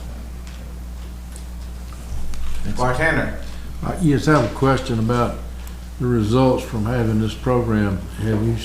I know you've seen a reduction in the incoming feral cats, especially cats, but can you put a number on how many less there are now than they were several years ago before the program? What I can do is quantify it in terms of how we manage cats in the community. We used to do anywhere from 10 to 12 just TNR, trap neuter return clinics a year, and we were averaging anywhere from 30 to 45 cats at a clinic. We do not have that need now, so we're probably doing 10 clinics a year, and last year we did 115 TNR cats. The other way that this grant impacts us is that of the of the 1,221 cats we did that were owned by somebody in our community, 741 of those, or I'm sorry, of the 1,200 cats we did total, 740 of those were owned by members of the community.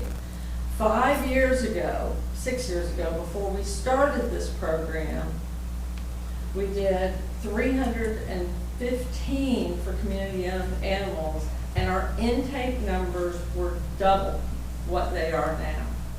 So what this does is it allows us to intervene with people in the community and their cats before they bring us just boatloads of kittens, right? And so when we're able to provide this service, it allows us to serve the community in a way that is meeting them where they are, right? They don't have to give up their cat. They don't have to give up all these kittens. Yes, it's kitten season. Yes, is Boxo kitten showing up almost every day right now? It is. But 10 years ago, we were taking in 1,400 cats a year. We've cut that number in half. And it is because of spay-neuter. It is the only way that communities are going to get themselves out of this mass population of free-roaming cats. Because people, unfortunately, think that cats can just live outside, and they shouldn't.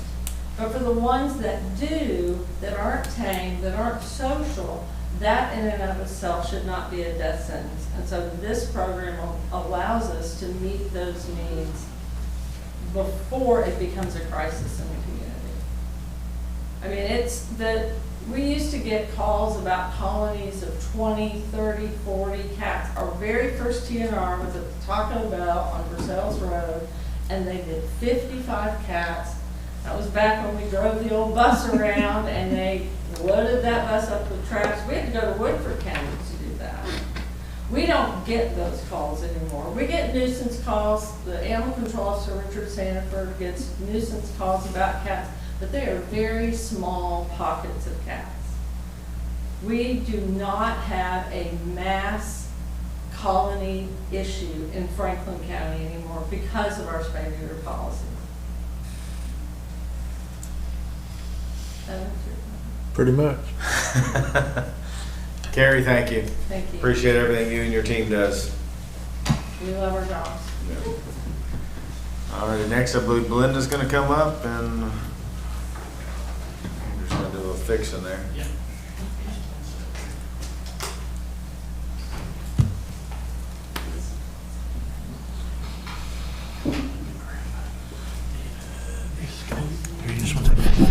No, that's okay. We can do with one. Sorry, Squires. He stepped on the wire.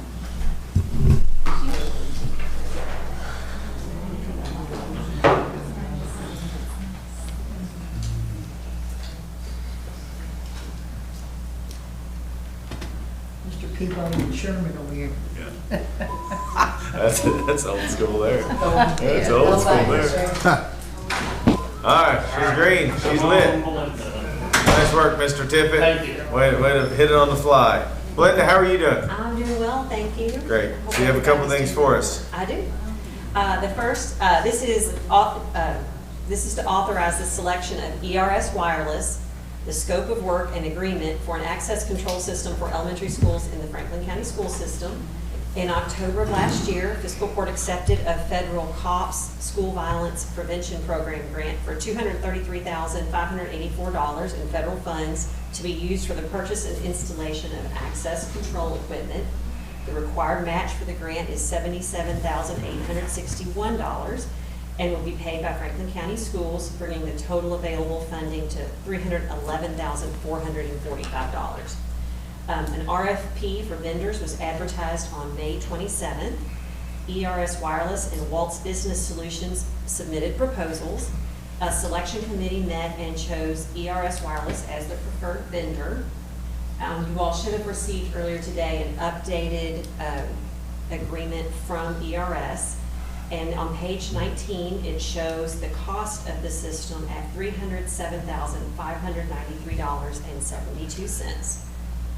And Stella Pollard was kind enough to join us this afternoon to answer any questions you might have about the system or any type of Stella, questions. since you're here, can you want to come forward real quick, and can you just, like, in a quick little snippet, tell everybody who you are, since you're with us, and kind of what this will do? Absolutely, thank you. First of all, my name's Stella Pollard, Director of Technology for Franklin County Schools, and it's quite the honor to have such a big job. Every single day, I walk into my schools and I look for ways to keep our kids safe. And this has been one of our checklist items for Jeff Abrams and myself since we both stepped into our current roles, and it's an honor to be able to do it. So what this item will do is allow teachers, staff members to have key cards to badge into the doors instead of having a manual key. We know that if you have a manual key and you lose it, that's terrible because people know what those keys are for, especially if it has your name tag with it and everything. But this will just let the staff members have a card that they can beep into the doors. It'll unlock it. But also, as you all know, we have an ever-growing need for special needs populations. What this will also do is if a student or somebody unauthorized opens a door, it'll make an alarm go off. So all of the staff members around will be able to hear it. And it also integrates well into our security cameras, which if you've talked to Jeff Abrams before recently, then you know that he's a big fan. And also I think our sheriff's department loves them as well. So in a nutshell, that's pretty much what this is. It's a blessing to be able to find money to be able to do it and not burden our taxpayer dollars. But it's something important that we definitely need. Perfect. Thank you very much for being with us tonight, Stella. Thank you. All right, any questions for Belinda or Stella Squire?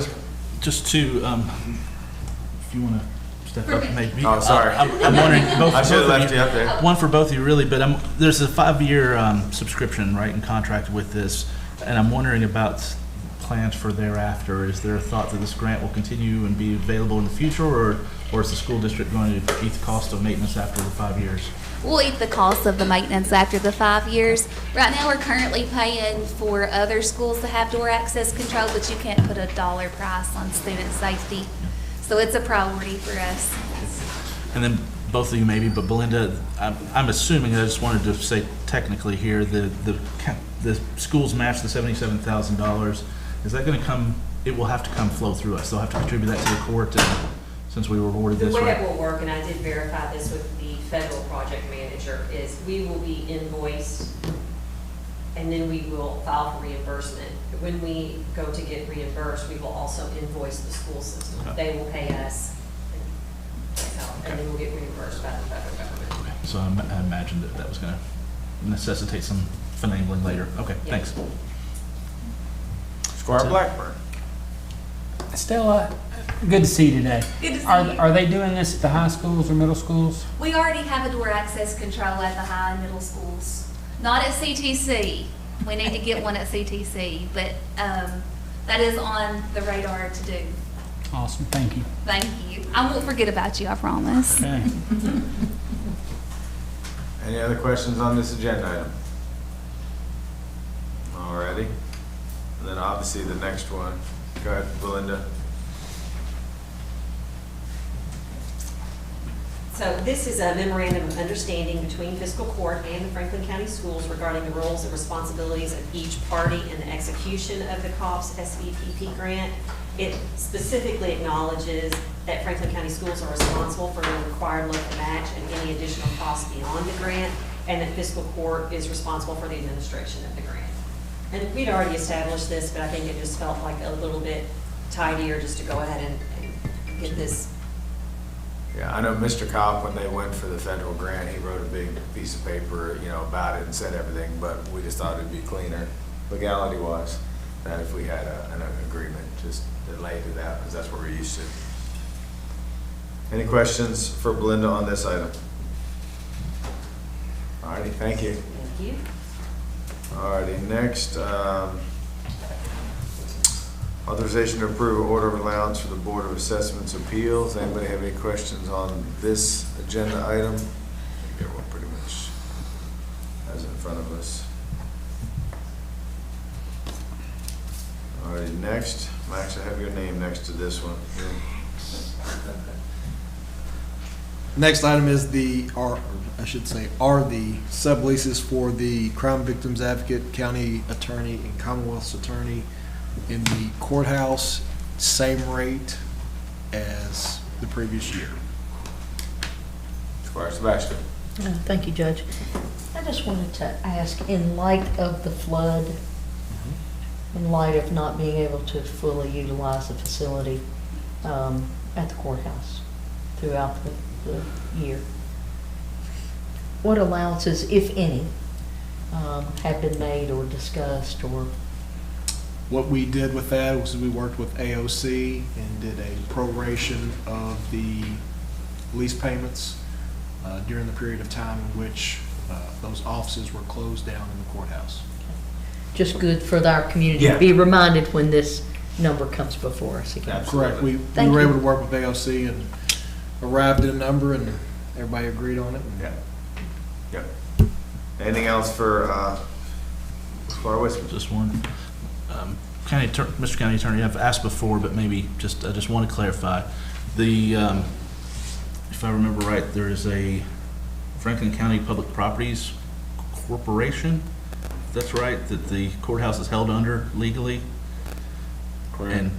But this is with Franklin County government. I just want to make sure we don't need to reference that entity in any way in the lease at all, because it's between the two entities. And that was just created in order to get as far as the bond funding for it. Yeah. So, no. Okay, thanks. Just want to verify. Alrighty, next agenda item. Not sure if Greg's coming out, but He's out there. yeah, I mean, it's fine. It's pretty cut and dry what it is. But Questions? Greggy, actually, on our sheet. oh, is it Greggy? Greggy. On our sheet. How you doing, buddy? Thumbs up. Yeah, thumbs up. I walked in earlier and I said, left-handed thumb wrestle? And he just looked at me and I said, all right, maybe that's too early. No, I'm doing all right. Yeah, good. So what do you have before us? This is the Tahoe. Tahoe, yep. We were gracious to receive this from the fire department, but it's kind of outlived its life. It still runs and drives. Yep. We're gonna put it on good deals and see what we can get from it, but, we also received something from the sheriff's office for Christie to be able to drive. Yep. It's a nicer vehicle, so we're just grateful for it, all that, so.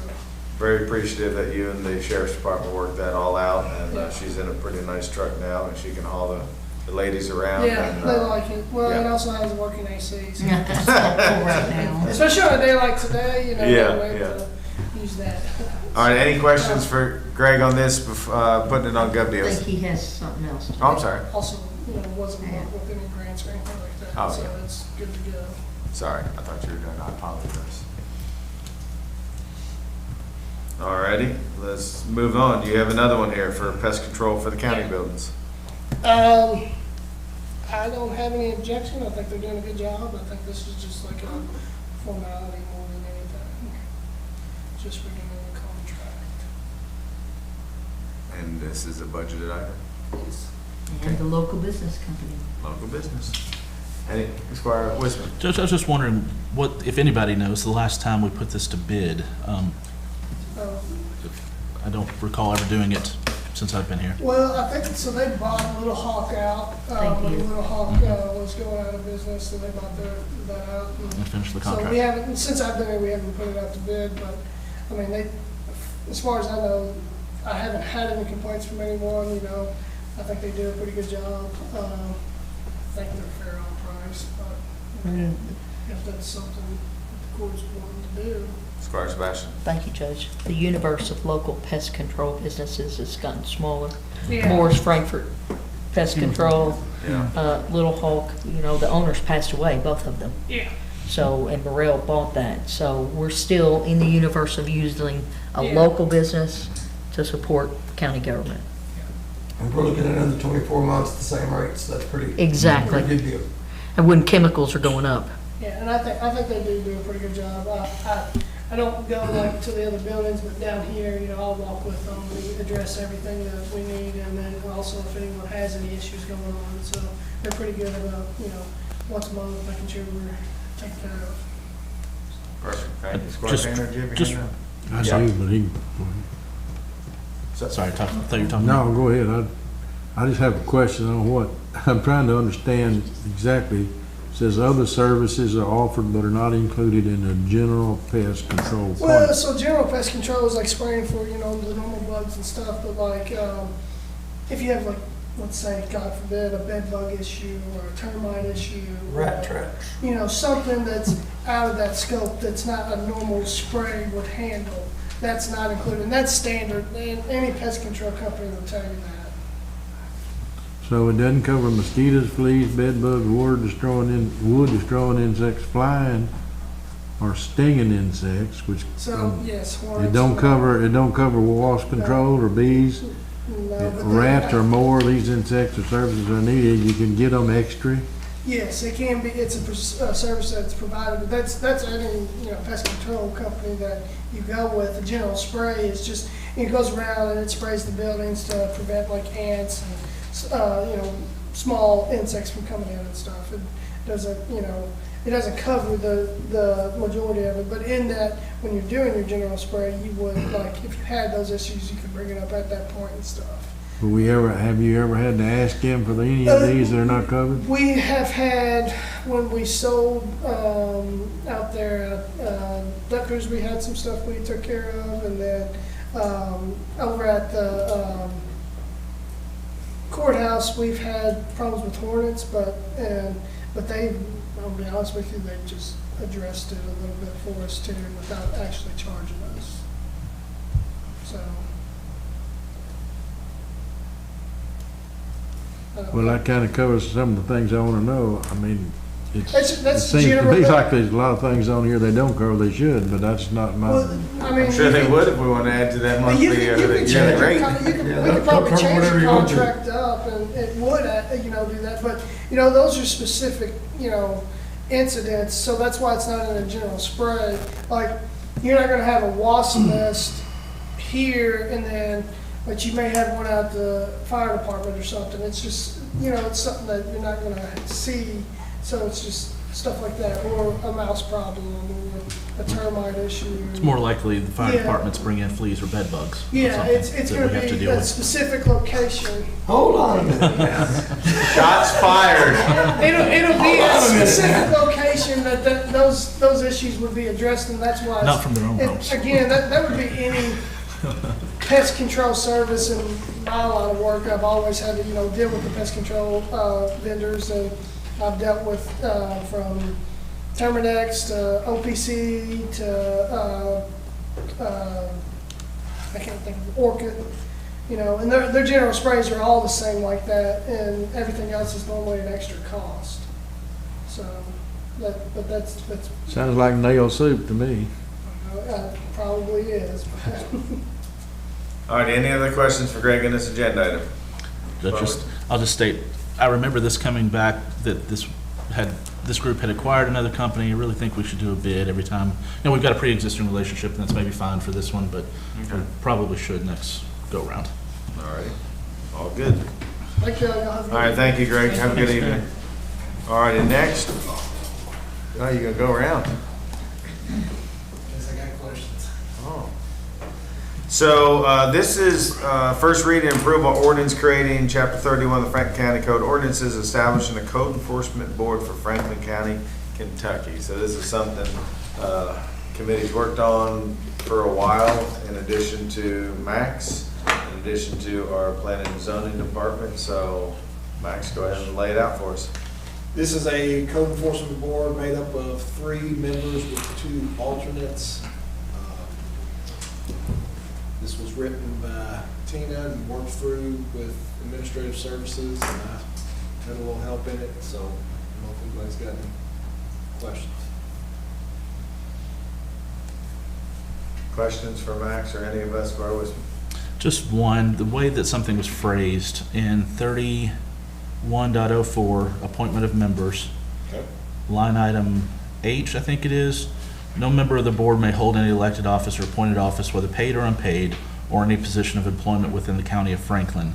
I know that means the county offices, but the way it reads to me, seems to suggest that you could interpret it as you can't be employed in Franklin County at all and serve on this board. I just wanted to see if there's a way that we could clarify that a little bit better.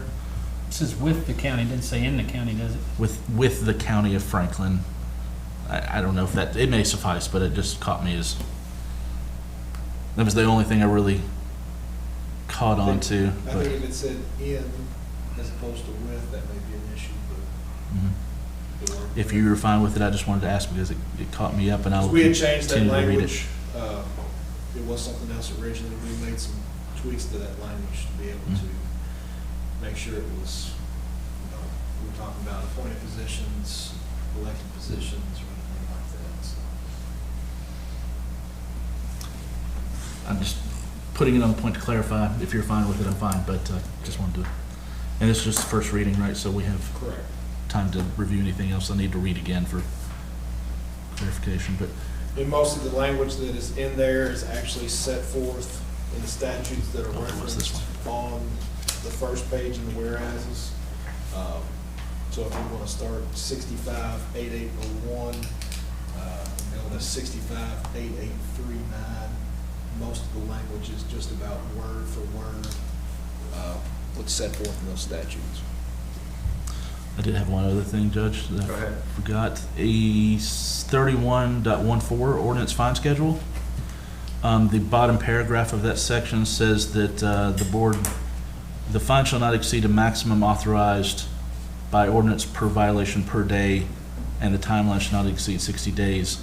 I didn't see where there was a maximum per day violation expense noted in this ordinance, and I'm wondering if it's referencing another If you look at the fine county schedule, ordinance. so this is a provision, if you look, it says the fine schedule shall be a maximum penalty as follows. And then it has those three numbers set out. And that is only if the fine amount is not set forth in the actual ordinance itself. Some ordinance actually have grass cutting, I think is what, $50 or Yes. something like that. So if somebody gets a grass cutting violation, that's gonna be $50 for every time they go out and cut the grass. It's not gonna be the amounts that are set forth in there. And so some of them have fines set forth in them, some of them don't. So if they don't, this just provides the maximum amount that can be levied. Answers that? Max, thank you. And admin services, thank you for working on this. This is a big deal, so. Alrighty. Next is board appointments. So the first one we have are the Sports Commission. The reason this is back to us so fast is because if you all remember when we created the Sports Commission, we had to layer everything. So, some of these have only been a year, I think. So we're trying to spread the terms out so everybody doesn't come up at the same time. So these are the names, these are people that are on there now. So that's what we have in front of you. So any questions, concerns, comments? Squire Sebastian. Thank you, Judge. I think there is a member on this board that resides out of Franklin County. I realize there is nothing, I think, that states that you have to be in Franklin County, but I know this body has talked about multiple times having individuals outside of our community sit on boards that decide what happens in Franklin County. So I'm just bringing that up because the companion question to that is how many applicants, I typically ask this, how many applicants did we have for the Sports Commission, and is there someone from Franklin County that fits the category that is certainly willing to serve? Because we don't see those, so we don't know. I didn't have any other ones for the Sports Commission, and I need y'all's help too. We ask people all the time to fill applications out, and I don't know why we can't get more people involved. You're right, Squire, there's 53,000 people in this community, and we're always out talking to people about how important it is to fill applications out to be on boards. So these are the ones, I didn't have any other people come before us, these applications that we had. I did consult with Scotty that was here earlier about some of these, issues. I would agree. And he didn't disagree, but he did say that one individual is one of the most upbeat persons and hasn't missed a meeting, and, you know, it's hard to find good people to serve on boards, you know, and so, And she's already served for a year, correct? just a year. Just a yeah. year. But we're trying to space these No, I out get to it. 2-3 years from here, yeah. Companion question, because for some reason, I'm trying to remember if this person was employed here in Franklin County Yep. previously. So my question, where that's going to lead to, is this person employed in Franklin County now? I don't believe anymore. She was when she started and just recently took a job in Lexington, so I do know that.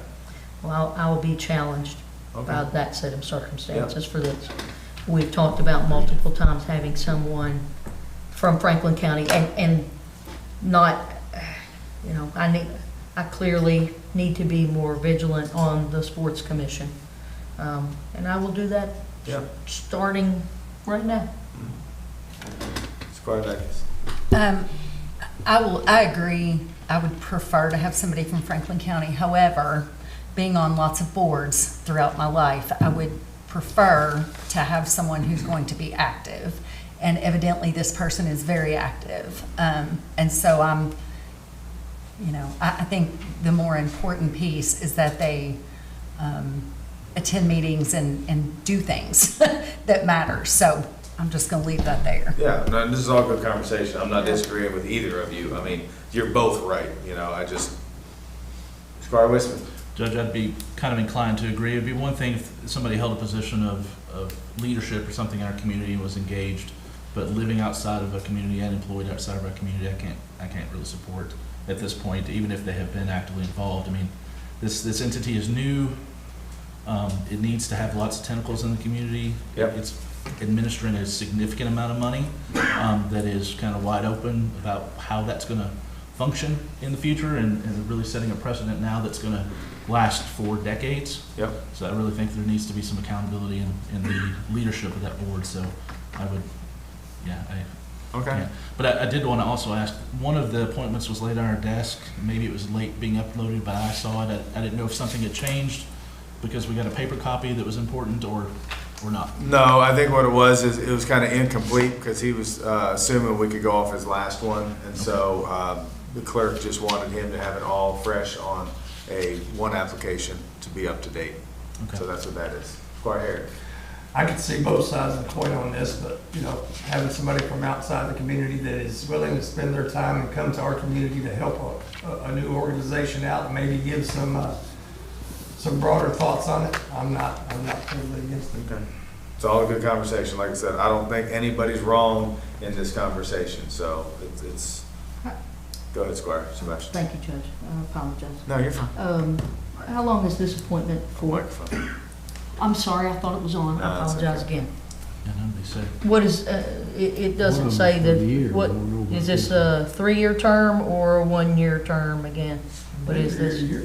No, they should be spread This out should like be a 2 to 3 years. Yeah. So I'm just trying, again, Can I'm you asking, remember? what is the, Yeah, I thought that was Term. on there. I have it on there for, 1 year, 1 year, 1 year. I have it on there for a 1-year term. this is what? No, it needs Because to be. Ishmael was when, I shouldn't have said that, but Yeah. when one of the persons was on here, I mean, he was at the groundbreaking, and now he's back up again. Yeah, so- no, they should be more than that. These aren't year appointments. These are, I'm gonna have to go back and look at the KRS. Okay, well, our paperwork does say that this appointment is for 1 year, Yeah. so I'll be very active in finding someone. Yeah, it's fine. Judge, is there any After I reason to vote no. hold maybe one of these then, if there are, we advertised all 3 of them as a single year. Sorry. We advertised all 3 of these as a single year. Is there a need to hold one of these that was supposed to be appointed for 2 years or something then? No, these shouldn't be singles. They should, I don't have. They are KRS. all that. Yeah. I know, but they shouldn't be. These should be. We meet again. I thought we were starting next on week. 3 year. I think it Then- starts 3 years after it gets set up. It was very specific in that KRS how it was set up. But after that year, I'm thinking they go 3, so then it overlaps. We meet again next week, right? If you want They to won't wait. leave that fire, so there won't be anybody on the commission. I can look There at the will be KRS people on in the closed commission. session. Yeah, if we could do that, and then we'll circle back as far as what they should be, because they should be at least 2 to 3 years, I think. So are we gonna set all these aside today? Well, I think she can have the answer before we get into voting session. Okay, That's great. okay. Yeah, because I don't know when their next meeting is, and then if they don't have anybody for a quorum, I mean, that's gonna cause a problem for them. I don't know when their next But it meeting wouldn't is. be one of them. Is that okay with the court, or y'all wanna do something different? I mean, Let's see what we come up with in close. Let's see what you guys look at. Same question for the next appointment for the planning commission. It's also a year, if we could verify. That was a question. and they should be longer than a year. I believe that one's supposed to be. That was filling a resigned position. Oh, okay. It was just filling the, You're right on that one. We had somebody resign because he switched boards, and so they're just filling the rest of his term out. Question on that too. I'd like to know the resignation date of Mr. Mills, if we have that. I do, I'll pull it out. As far as Sebastian. Thank you, Judge. So, the person how many applicants did we have for the planning commission? For the planning commission, I only had one other. I have one other in the file right now. So you had, there were 2 applicants, Yeah, right? correct. So the person's name who has been brought forth, and to your point earlier, we have 53,000 people in this community. Yep, And this person already sits on a county board. correct. I brought that issue up, I think when Scar Tanner, his name was brought to us Yep, about sitting on multiple boards. I just think there are, while we have a passionate person here who is extremely qualified for service on many boards, I will not just say these 2, many boards. absolutely. I think the opportunity to have another name brought to us, because we all know, sitting on multiple boards, we probably all do it. We come in here and we work in other things, and then we sit on boards, and every night of the week we're gone. But I think there are some great people out there, and I really think if it came down to it, perhaps if we're maybe holding this, maybe we could check and see between the 2 boards where the greater level of passion is between those 2 boards. And then perhaps if it is not with this board, maybe another name could be brought forth to us. And I'm fine with that. You know, Potentially it's- offer that, because For me, I this had 2 person in front is- of me, and I Yep. bring the one that I think is the Absolutely. higher candidate, and that's what I present to you all. Not disagreeing, Yeah. because this person is, I wish I'd known how to ask at Mass the Yeah. other night. But, I mean, this is a very well qualified person to sit on any board we have in the county. Yeah. So I guess my question is, so we don't have anything in the code that says, I'm just asking. I'm No, asking we the don't. court, No. that you can't serve more than one And I don't think we board. should, to be honest. I think some skill sets lend themselves perfectly to overlapping opportunities, and if you have the time, and particularly folks that are retired professionals that can serve in multiple perspectives. We're all, like we said, we're always begging people to serve on boards, and anyone that's willing to lend their expertise in multiple areas, I'm for it. Well, as a person who has served on 2 different boards at the same time, it would be hard for me to make a case against it. So as long as we haven't addressed that in the code, and we have not. So that, as Squire Bushman pointed out, we don't want to shoot ourselves in the foot just over a technicality.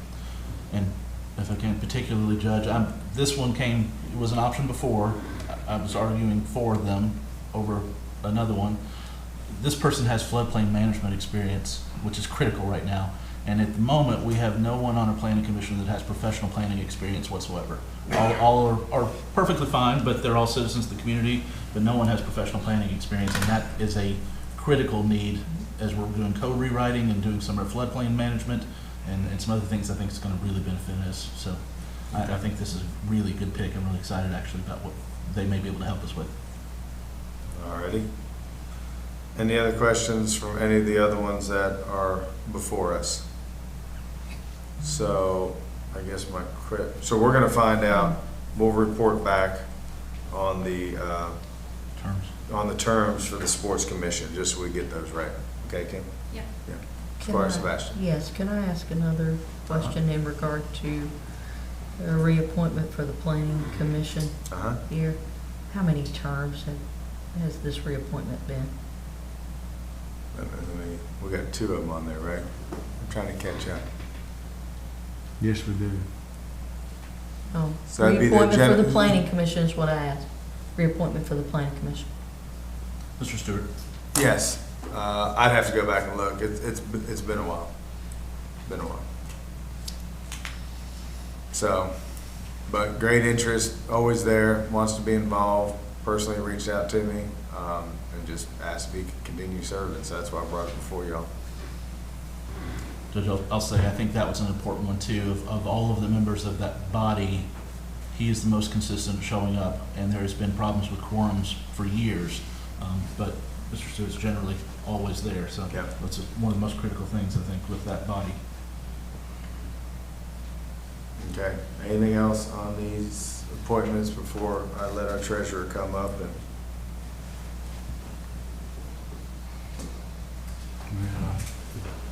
All right, so we'll circle back on the terms of the sports commission after closed, if that's okay with everybody.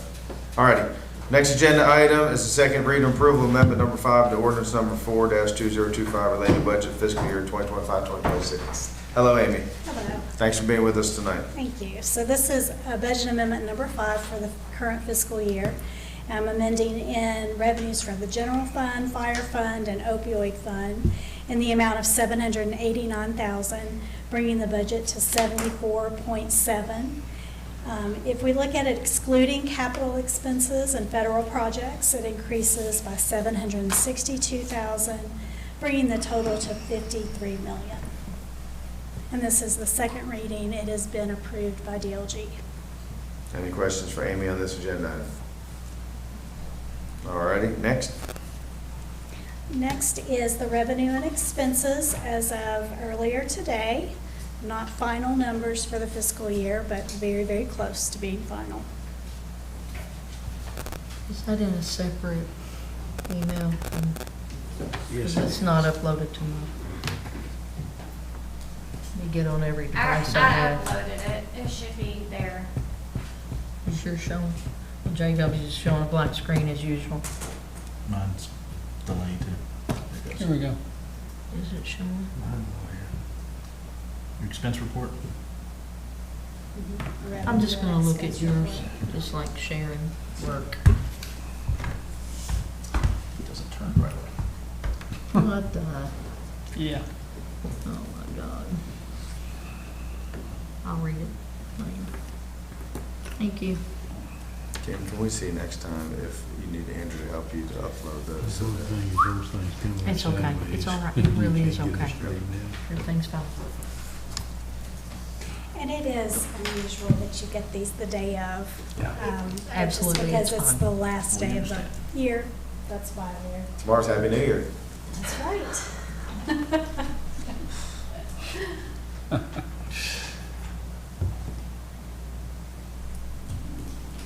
All right, any questions for Amy? Y'all need a couple more minutes to look over this? I was just gonna ask Judge, is there anything you want to point out, Amy, because I didn't get to give it as much time as I usually do? Any, particularly end of year, any percentages that we either exceeded or didn't make? There were some that were like 50% that I was wondering, but they're minimal amounts. Yeah, So, I, was there anything? that some stood of out? our grants, capital projects, you're gonna see those at a low because they're continuing on to the next fiscal year. Yeah, the state federal So- grants was only 40%. Yeah, nothing to be alarmed about. And I will have a full financial report, probably not the next, since we have such a quick turnaround for the next quarter. It'll probably be that second one. I'll give you a full report of the fiscal year. 3% Jail contracts was only 36% collected.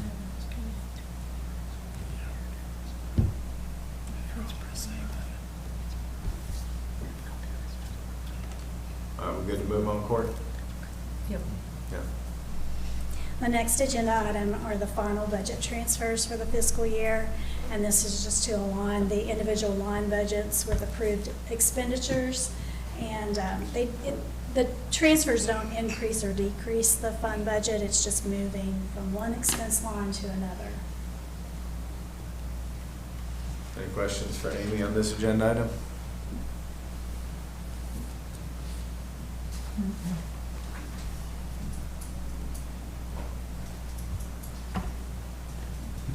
This is the final transfer, Final budget transfers. so it's gonna make all these line items basically zero or near zero. No, the budget transfer is if there are any line items where the spending exceeds what was previously budgeted, it's putting money into those line items. But I think you're referring to the cash transfers, which is Yeah. this next agenda. Next agenda, Yes. okay. He's running, he's He ready is. to go. He's So- Wait a minute, that's the one I was looking at. So- Squire Wisman. There's just two in here that I just wanted to verify, I believe are contingent upon actions of tonight. You're right. Is that just to say the KCDC request and land acquisition, am I right? That both of those Yes. are- I went ahead and did the budget transfer should you vote to move forward with those, but even if you vote not to, it is simply a budget. Sure. It's not the expense. All right, Court, we're good to move on? All right, Amy, And next. The final, this is the final cash transfer. I typically do these quarterly. And we are moving money into the road, jail, and capital improvement cash, and these are budgeted.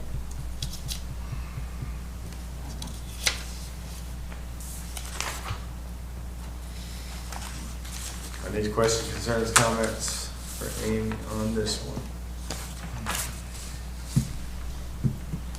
Amy, thank you. Thank you. It has been a heck of a year. We've gotten all kinds of things done, and we appreciate you helping guide us through everything that we have done and that we are doing. So thank you. Alrighty, next, I believe, is payment of claims. Does anybody have any questions, concerns, comments for our clerk on payment of claims? Judge? Squire Wisman. Just the same comment on here, I believe there was a couple of items that are contingent upon actions tonight. Yep. If those don't flow through, we'll strike them or vice versa. I'm assuming. Yes. That is correct. Okay. We just tried to figure the best way to do it, Mhm. seeing how this is the 11th hour on the last day, so. Having to state it. Yeah, no, absolutely. Anything else?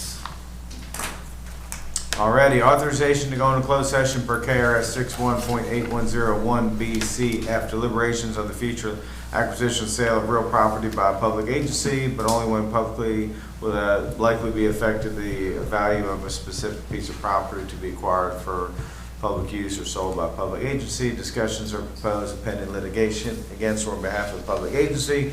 Discussions are hearings which might lead to the appointment, discipline, or dismissal of an individual employee. So moved. Second. All those in favor say aye. Aye. All those opposed say nay. We are in closed session, please.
Authorization to go into open session. So moved.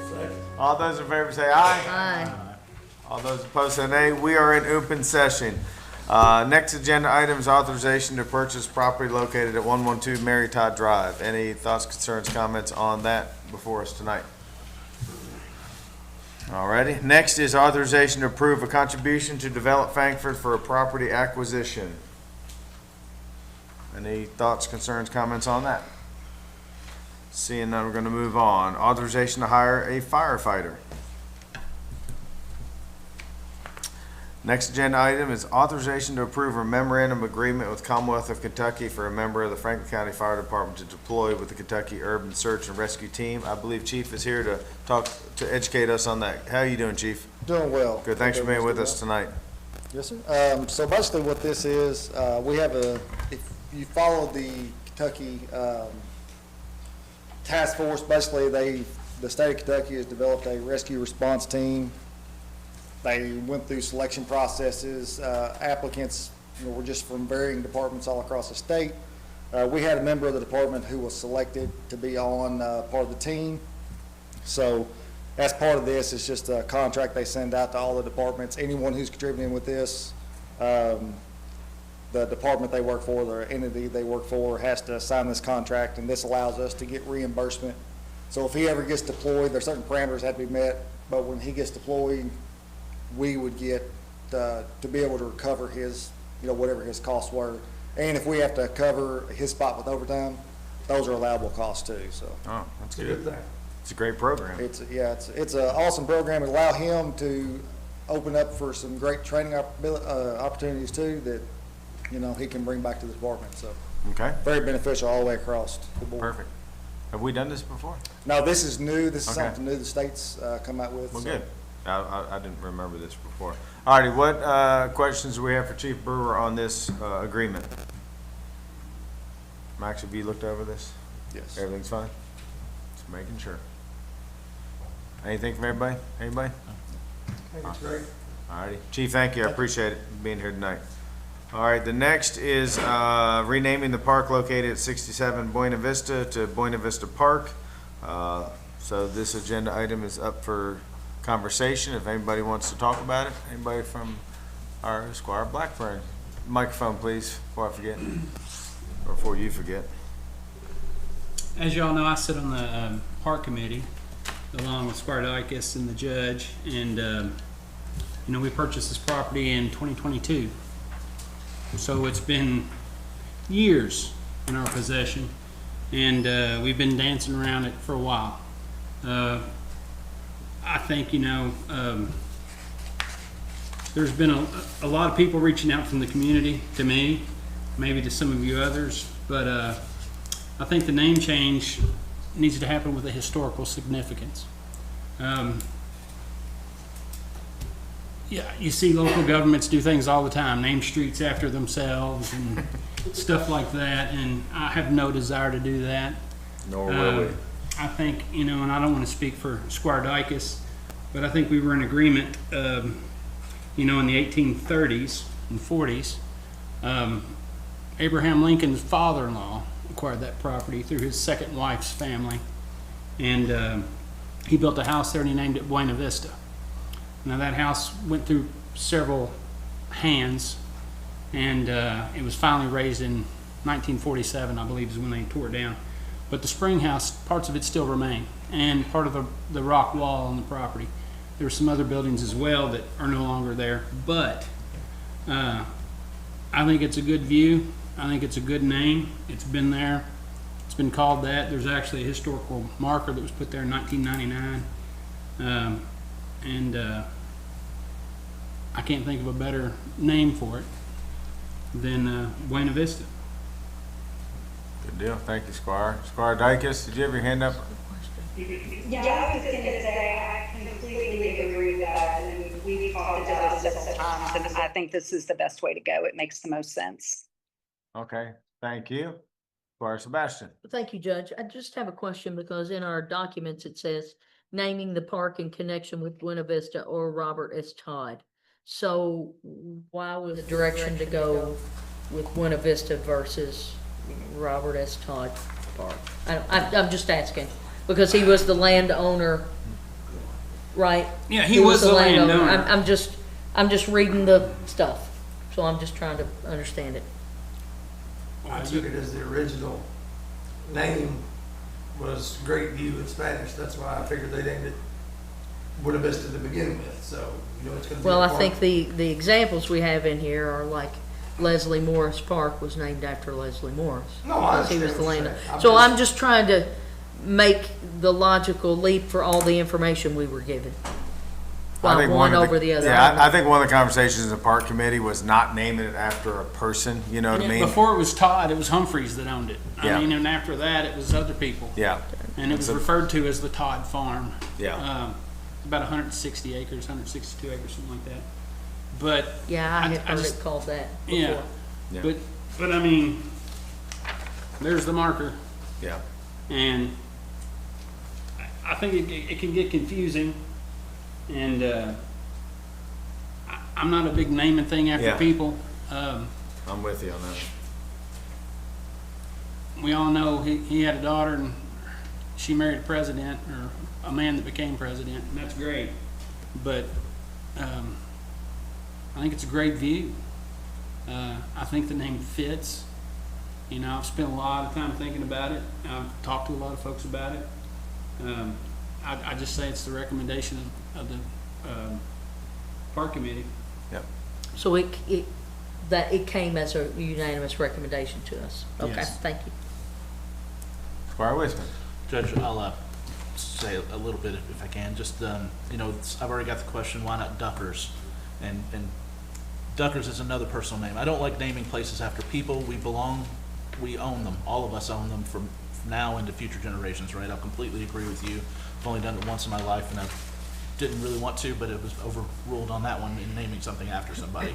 I think public places belong to public people and should be named for higher ideas and things that we can all relate to that help tell a story. I like Buena Vista because it helps us tell a narrative that we don't claim very well about Lincoln visiting here and growing up here and being inspired by the local capital and some of the players that were here. Most of the Civil War, the players, and if we go into some of the depth of that, all got their start in Frankfurt. There's a deep amount of history there. But Duckers is actually you think of the animal, a duck. Ducker Station. That's why it was called Duckers. But it's actually Train stop. It's an But it was- incorrect spelling of yeah. the person's name who was Right. originally there. Drucker. Right, and I think generally Buena Vista just helps us relate a story with some higher ideas that everyone can buy into and no one feels particularly accosted by history that can sometimes be a little ugly, right? So I think this is it went around through a lot of people throughout this community for a long time, right, for a couple of years, talking about what's fitting. And I think this is an apt name because it was the name of a farm and it has the significance it carries with the name. So. All right, any other conversations about this agenda item? Alrighty, other business. Do we have any other business tonight? Oh, I'm sorry, Squire Sebastian. It's all right, just real If I quickly. missed you, I apologize. No, thank you. Just want to, again, call everyone's attention that there will be the United States 250th birthday events this weekend. Yep. So please, you know, for folks who are looking for things to do, there are free things all over our community. Absolutely. To do. So please take advantage of that. Bring your family and enjoy what makes you American, what makes you a great Kentuckian, what makes you love Franklin County. Thank you for Right bringing here that up, at home. Squire. Thank you very much. Squire Wisman. Do we have any answer about the sports commission appointments, Judge? 3 years. All of them should be for 3? Yes. 3 years. Out of KRS. You gave it, Kim? We advertised for 1. Do we need to re-advertise those in any capacity, or can we make that change? I'll see why we just can't make a change. It says right here, the commissioners shall be appointed a term of 3 years, provided that in making initial appointments appropriate, chief officer, executive officer, officers shall appoint 2 commissioners for 3 terms, 2 for 2 terms, 3 for 1 term, so. But then, yeah, subsequently appointments shall be for 3-year terms.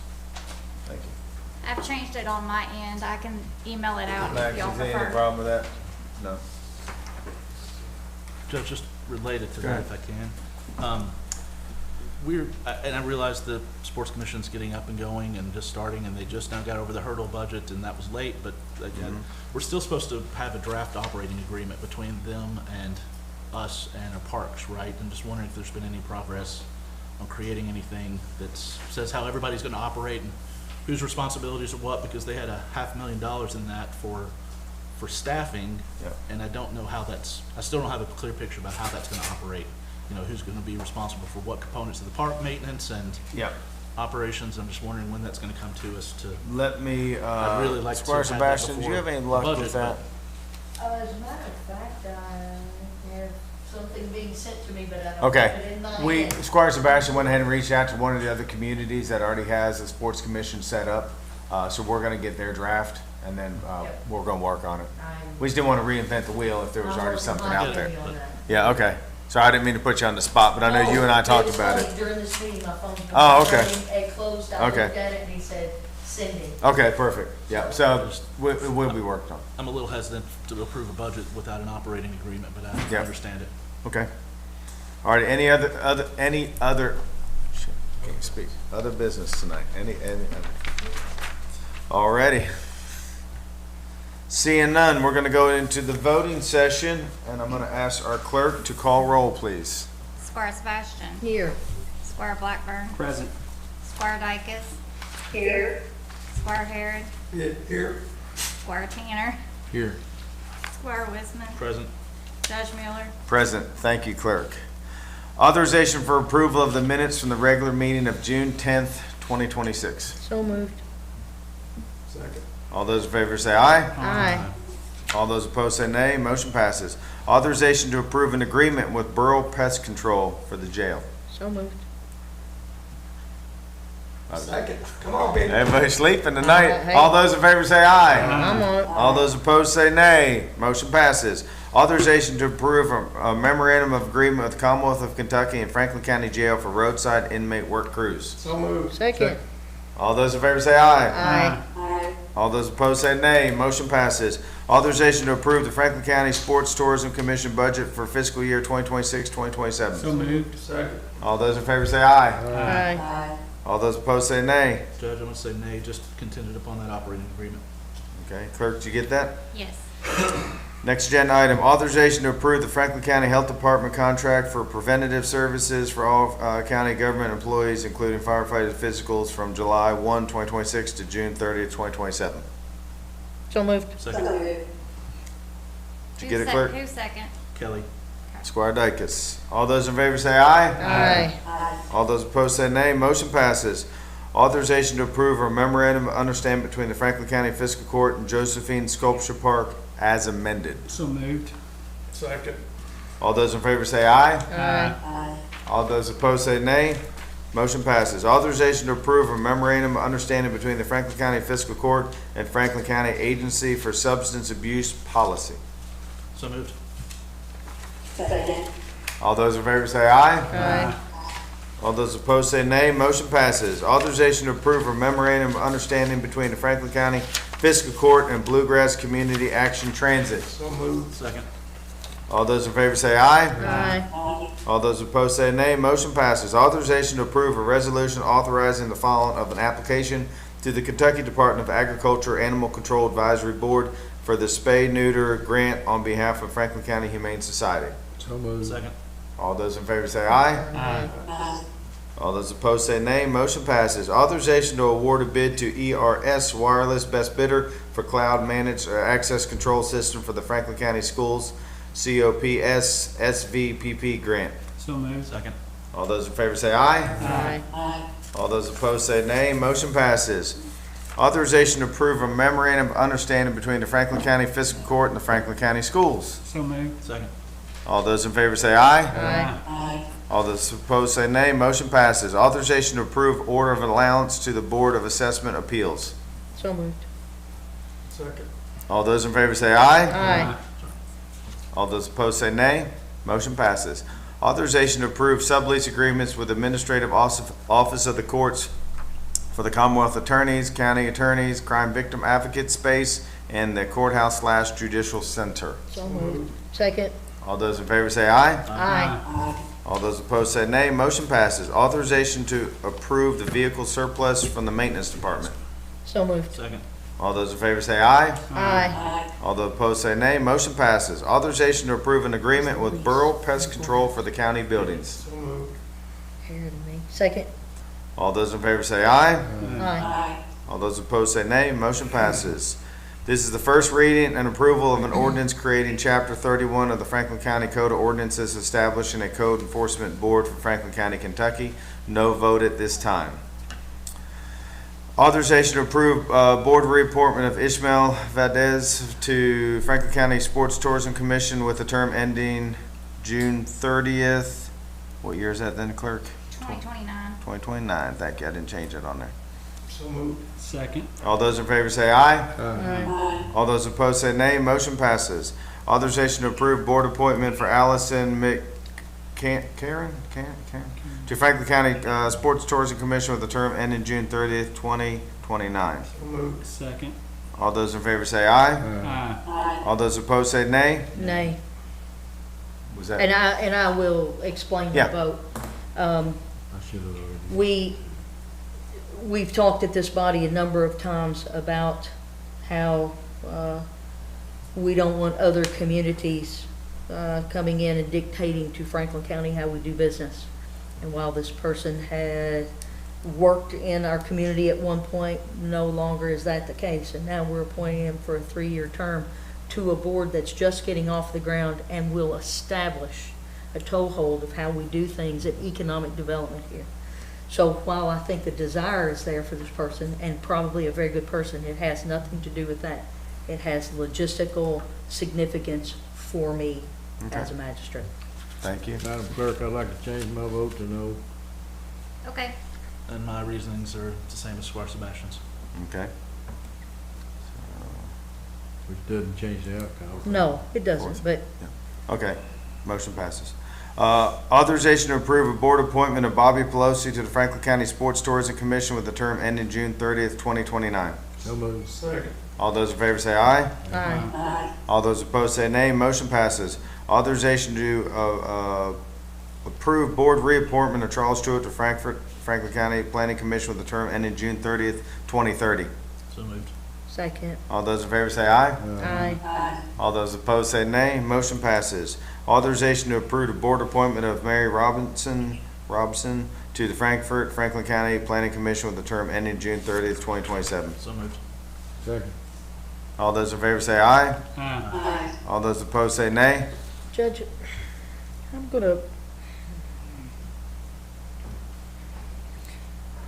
gonna abstain from this vote, and I am going to say why.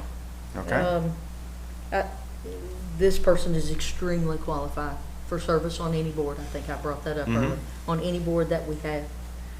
However, we have talked here about the number of people we have in our community and trying to make sure that we avail every member of our community of an opportunity to serve on a board. So by appointing someone who is already providing county service, which is a great thing, don't ever want to dissuade that. That offers less of an opportunity for someone else to serve. So I bring that up for that purpose. Not that this person is overly qualified to serve on any board here, and happy to have that. Yep. Thank you very much. Alrighty, next, authorization to approve board of reappointment of Hank Schweigart to Farmdale Sanitation Board ending with term June 30th, 2030. Make a motion. Second. All those in favor say aye. Aye. All those opposed say nay. Motion passes. Second reading approval of amendment number 5 to ordinance number 4-2025 relating to budget for fiscal year 2025-2026. So moved. Second. All those in favor say aye. Aye. All those opposed say nay. Motion passes. Authorization to receive treasurer's report. So moved. Second. All those in favor say aye. Aye. All those opposed say nay. Motion passes.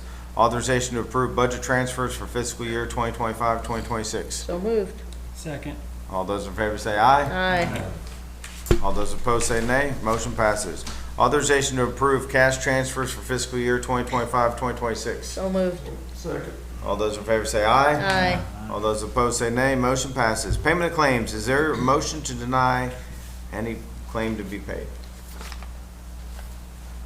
No motion was made. Let the records reflect claims are to be paid. Authorization to purchase property located at 112 Mary Todd Drive. So moved. Second. All those in favor say aye. Aye. All those opposed say nay. Motion passes. Authorization to approve a contribution to Develop Frankfurt for a property acquisition. So moved. Second. All those in favor say aye. Aye. All those opposed say nay. Motion passes. Authorization to hire Robert Oliver as a firefighter. So moved. Second. All those in favor say aye. Aye. All those opposed say nay. Motion passes. Authorization to approve a memorandum of agreement with the Commonwealth of Kentucky for a member of the Franklin County Fire Department to deploy with the Kentucky Urban Search and Rescue Response Team. So moved. Second. All those in favor say aye. Aye. All those opposed say nay. Motion passes. Authorization to approve the renaming of the park located at 67 Buena Vista to Buena Vista Park. So moved. Second. Second. Hey, Kelly. Yeah, Squire Dykes, please. All those in favor say aye. Aye. All those opposed say nay. Motion passes. Authorization to adjourn. So moved. Second. Tanner's waving over there. He's just like, hey. All those in favor say aye. Aye. All those opposed, we're dismissed. We're adjourned. Thank you, Court. Great meeting. Okay, thank you, Kelly.